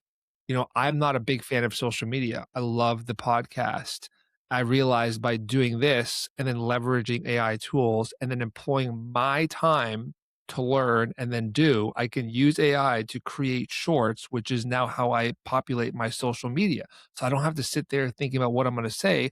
I just take elements of this conversation, and that is how I, develop my social media presence very organically and authentically because it's just us talking. And to stay in the moment, right? To not worry so much about how it's going to happen, but to trust, much like faith, to trust that it will work out. So I'm sitting here. This is the longest I've ever chatted with an artist. And I don't mean that in a negative way, but I caught myself on multiple occasions looking at the time thinking, oh my God, should I wrap this up? No one's going to care. It's 2 hours. Everyone's going to dial in, dial out. And I kept having to say, dude, all that matters is that this conversation is happening. You are talking to Noah for you and for him, for no one else. How this presents in the future, how this is edited, if it's a two-parter or whatever, doesn't even matter. And the answer will come in time. Right now, stay focused and enjoy this conversation because not only are yeah, you engaged, that's why it's going so long, but because you never know what's going to turn into goals. It takes a yeah. second. I regularly say that to my kids, to my friends, to my family. It takes a second. Oh my God, I gotta pay the bill at the end of my month. I have no money and blah, blah, blah. You have no idea over the next 30 days when you're gonna get that job offer, when that email is gonna come in saying, unfortunately, someone in your family's died and you've been left a lot of money. You don't know. So wake up, have a plan, grind your ass off, and also know that the universe will sort this shit out better than you can figure it out. This conversation has been a great representation of the split between what's going on in my world as an independent artist in this day and age. We started off a lot more ephemeral, a lot more yeah, mindset, ideas, big, broad, and then just in the last little bit, we've zeroed in on very Mm. specific music business tactics or ideas, which is something that I you know what I think about a lot. I do care about a lot, but it's not something that I talk about publicly, because it's not very sexy if you're Yeah. not in this music business world. It's something that I talk a lot with my friends, with my colleagues or my cohort of other musicians that are doing the same thing, because we're all trying to figure out How do we do this? We love making art. We want to continue to share it. But from a practical perspective, how can we make it so that Yeah. one, we get to continue to do that, and don't lose ourselves in the process. So I feel like this conversation, just the shift of it is very representative of what I'm going through on a daily basis, of that shift, Mhm.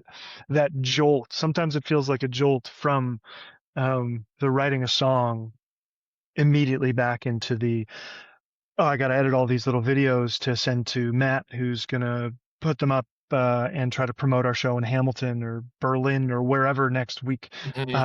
And okay, I've finished that. Okay, now I have to go do this other thing. Trying to keep it all moving forward. Yeah, people amaze me of the amount of things that people can do. It's really a stunning thing. It's quite inspirational. You just have to constantly create space for more things. Um, work smarter, sorry, work more efficiently, and then constantly adjust. I have used the video game analogy before.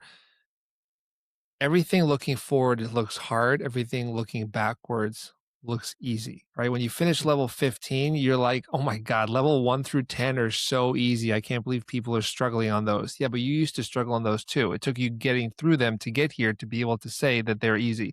Looking ahead, the rest of that mountain looks like it's impossible, but you know how to do it. It's the same way you got from 1 to 15 is how you get from 15 to 30. The most important thing during that entire thing is to just be present and just keep going, right? And so each level gets harder, which means the lessons get harder, but I mean the learning gets harder, sharper. So you learn more, and you grow more, and you can handle more. So as I went from 2 kids to 4 kids in this house and then had a 5th kid, but then lost the 5th kid and having to deal with the suffering and the pain of that. All of these things could have buried me, but I didn't allow them to. Instead, I looked at them in a positive light and said, how do these strengthen my resolve? How do I create more room for 4 kids? Okay, I have to get up earlier and go to bed earlier. I have to change my shift. I have to start the day with the gym rather than end the day with the gym. I have to hire someone else or let someone go, but then take on more of their responsibility on my end. It's just a never ending ebb and flow. You used the word, ebb and flow before. It's constantly flowing. The number one thing is don't stop, just keep going. Don't let perfect be the enemy of great, which means if you think that an idea is good enough, why waste those extra hours, days, whatever, trying to perfect something when you could have spent that time doing a million other things and getting even more out the door because you're naturally going to get better just by getting out the door, getting that failure, getting that criticism, that feedback. So I think just motion is the most important thing and being constantly adaptable while having the motion. Um, knowing that you know best until you know worst and then learning how to know best again. I have heard that kids are a really great clarifier in people's lives. Is that it creates a clear dividing line of what's important versus what isn't important. What's something that I need to do versus what's something that I don't need to do. And so I've thought from a career perspective of that, maybe it would be a good thing for me to have a kid. I don't have any kids. I'm not quite at that phase of life yet, but this is something that I've wondered, maybe that would be the key to prolonged success is have a kid and just to see what happens, see how it clarifies things for me. Right now, I mean, kids are a fantastic clarifier. It's the best thing I've ever done is be a dad. I've had to relearn how to be a dad so many times because you first learn from your dad and then you learn from TV and all these things. And then Mm. you like do it yourself. And then you realize, man, I could have done that better. And then you get to a point where hopefully you're doing it the way you'd like to. Personally, what I've come to feel lately is that struggle, strife, pressure, not stress, because I think that pressure and stress are very different things.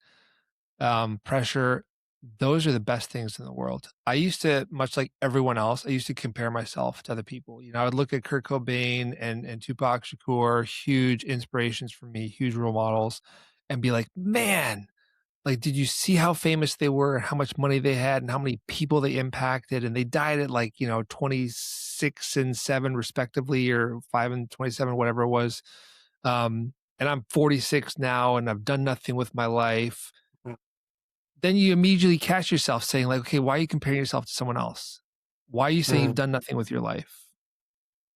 And then as I unpacked that more and more, I realized, oh, I had a really good upbringing. I've had a great family environment, amazing friends, lots of travel. Like, I've been very blessed in this life, not without hardships for sure, but have my hardships been to the level of Tupac's and Kurt Cobain's, or more recently Nipsey Hussle, who I really just got enamored with his story?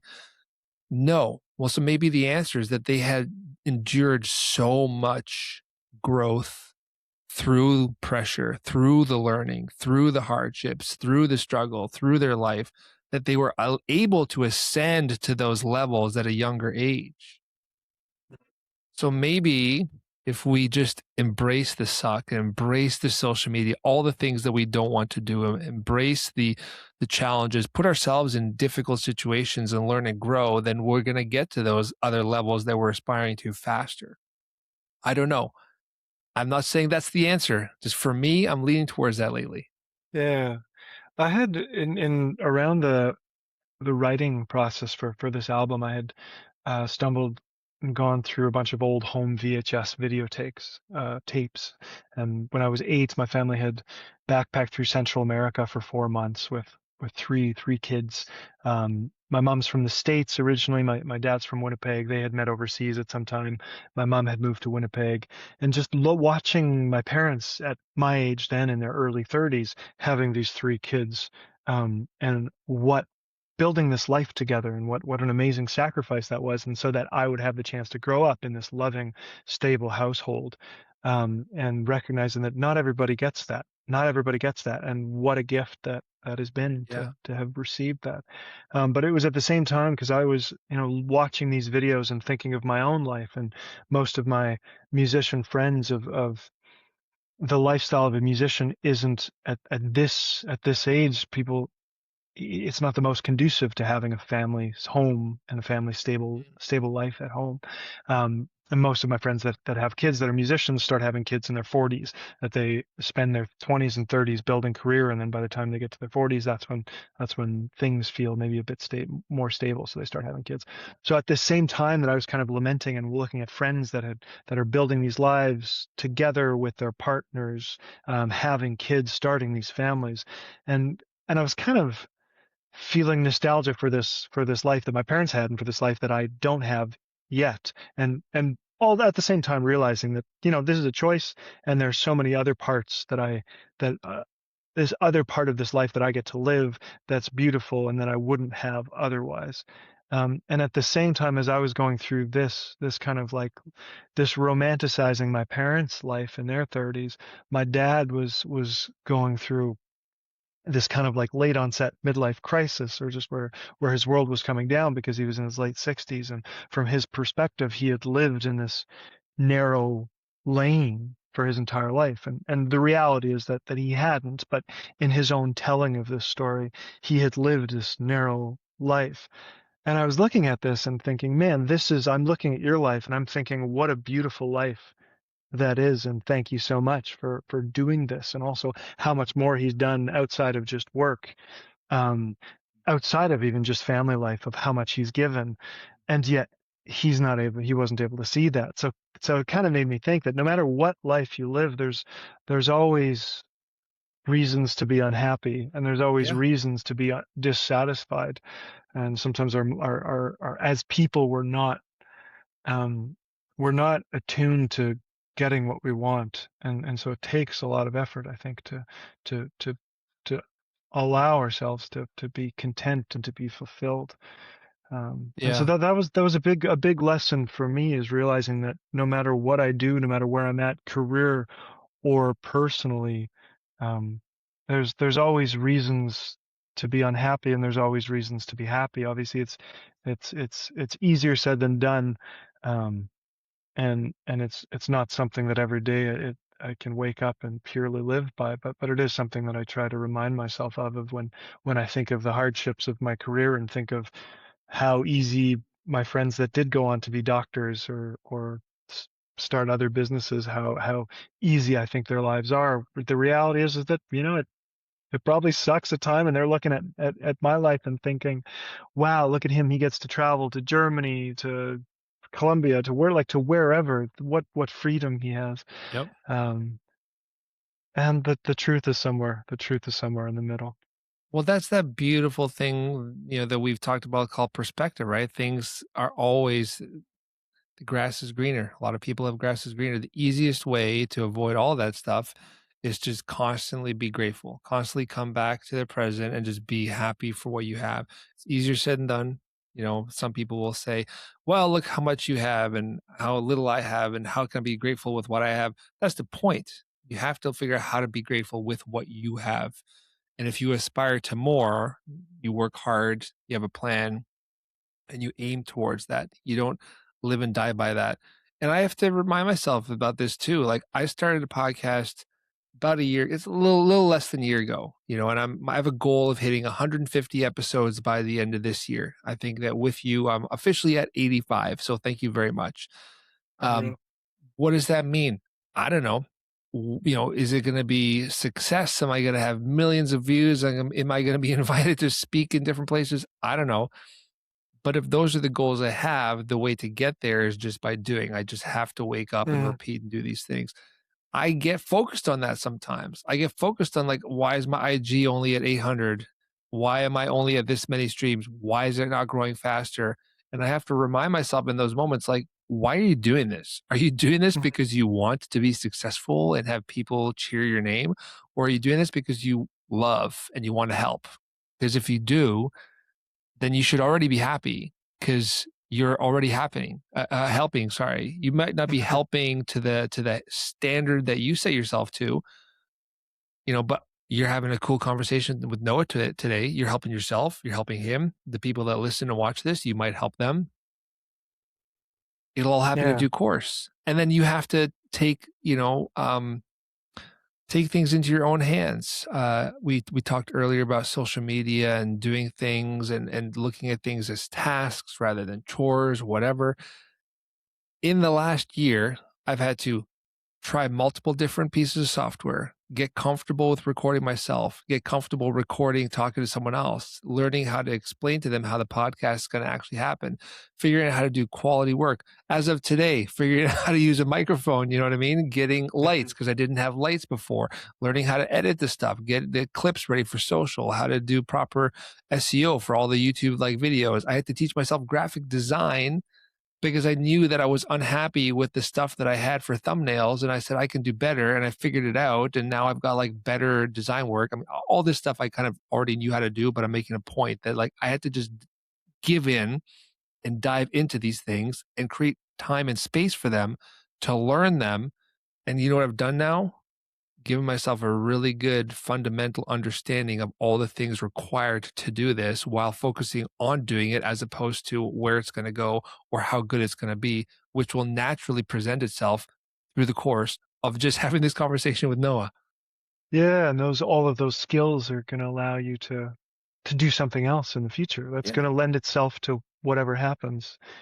For me, it's the same as that artist talk with Brigitte Henry of her photography. Her exploration with photography allowed her to go into music, in the world of music and music videos, which then progressed into stop motion, which is going to progress into Yep. something else. It's all little by little collecting skills, collecting these pieces of inspiration and these tools on your tool belt in order to do Yeah. whatever it is that you want to do, and whether that's just have a conversation with me or play with your kids in the backyard.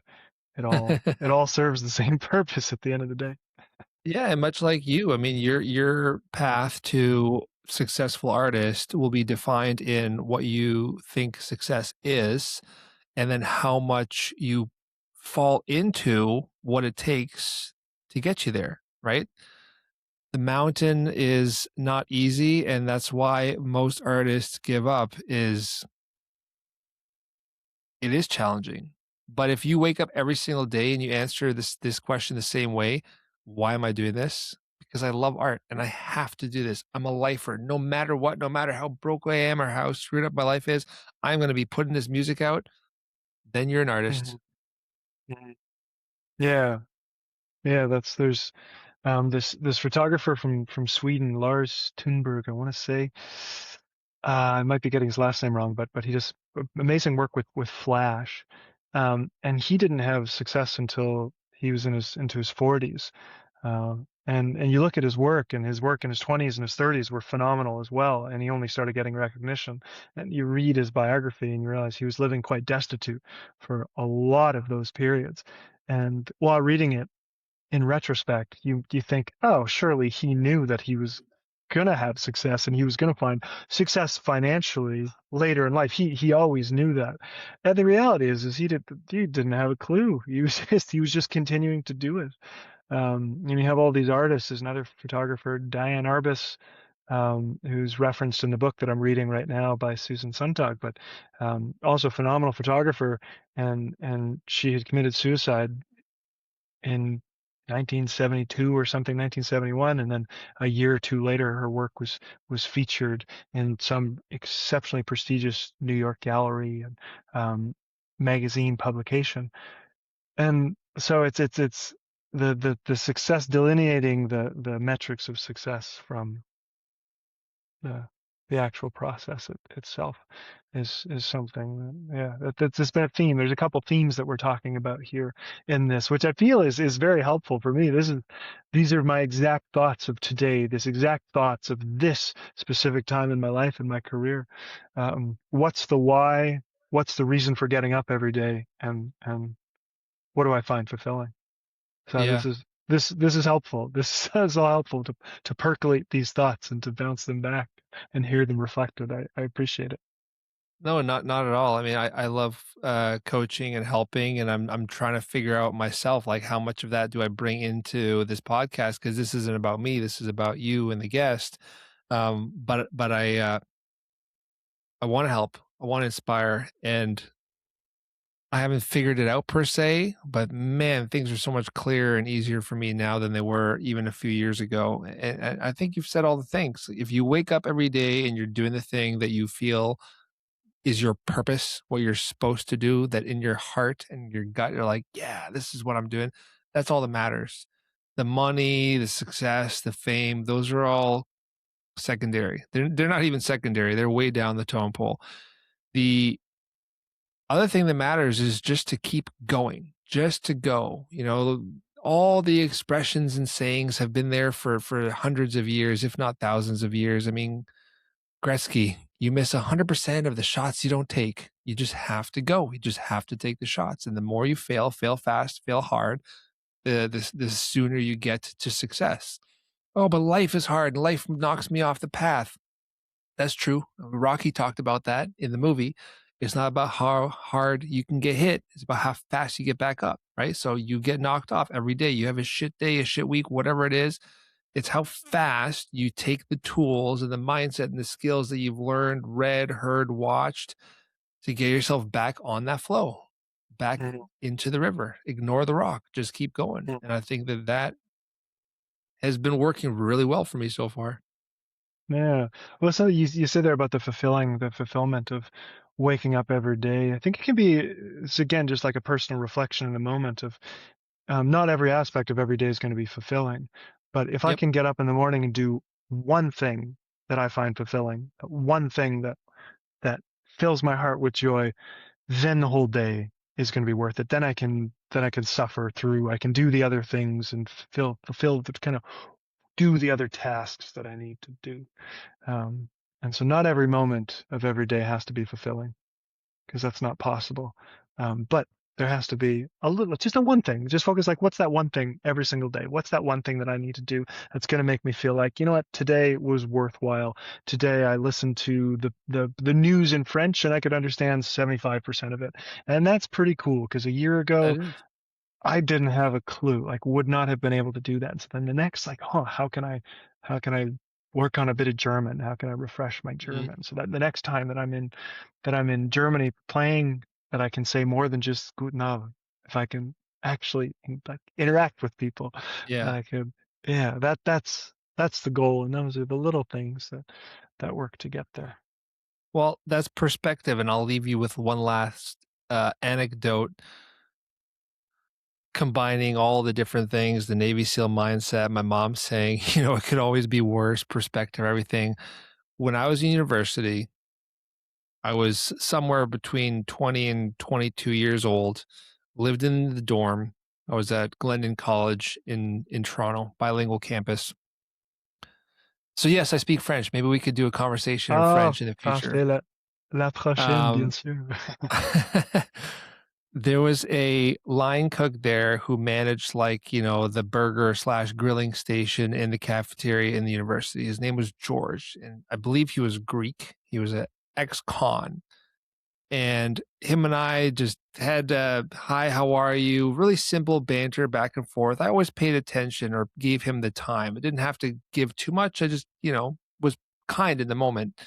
And one day he handed me a piece of paper. I think I still have it upstairs. And all it said on it was, any day alive is better than not. Mm, Every day you wake up, you already have the only reason you need to be grateful, mm. Yeah, I like that. What a gift. Thanks, right? George. Why don't do me a favor? 2.5 hours later, the best conversation I've had in a long time. I appreciate it. Oh, Um, man. why don't you wrap us up with a final word of wisdom, advice, a takeaway for people to put in their pocket? Mhm. A Georgism. A Georgism. Hard things are hard, and somebody's gotta do them. Might as well be you. I don't know if that's quite it. I don't think that quite sums it up for me. Um, I was going to say that's perfectly fine, but you have to take your own advice. yeah, exactly. Exactly. Um, yeah, I don't know. It's, there's the author John Green, um, who I've read a lot of recently, and I really love his work, but he has the tidbit of advice of pay attention to what you pay attention to. Mm, And I really like that from an artist perspective is what makes you unique is your perspective. And ultimately that's what you're reflecting back on the world. And so focusing on what you focus on, what you find interesting as an individual, that's what makes you unique. And that's what makes the perspective interesting and not focusing on what other people focus on, not focusing on what you think other people think that you're supposed to focus on, if that makes sense. And it's not the best. We're not so good at that as Canadians, is having strength and confidence in how we see the world outside of what other people might think. So pay attention to what you pay attention to. That's my motto for 2026. How about that?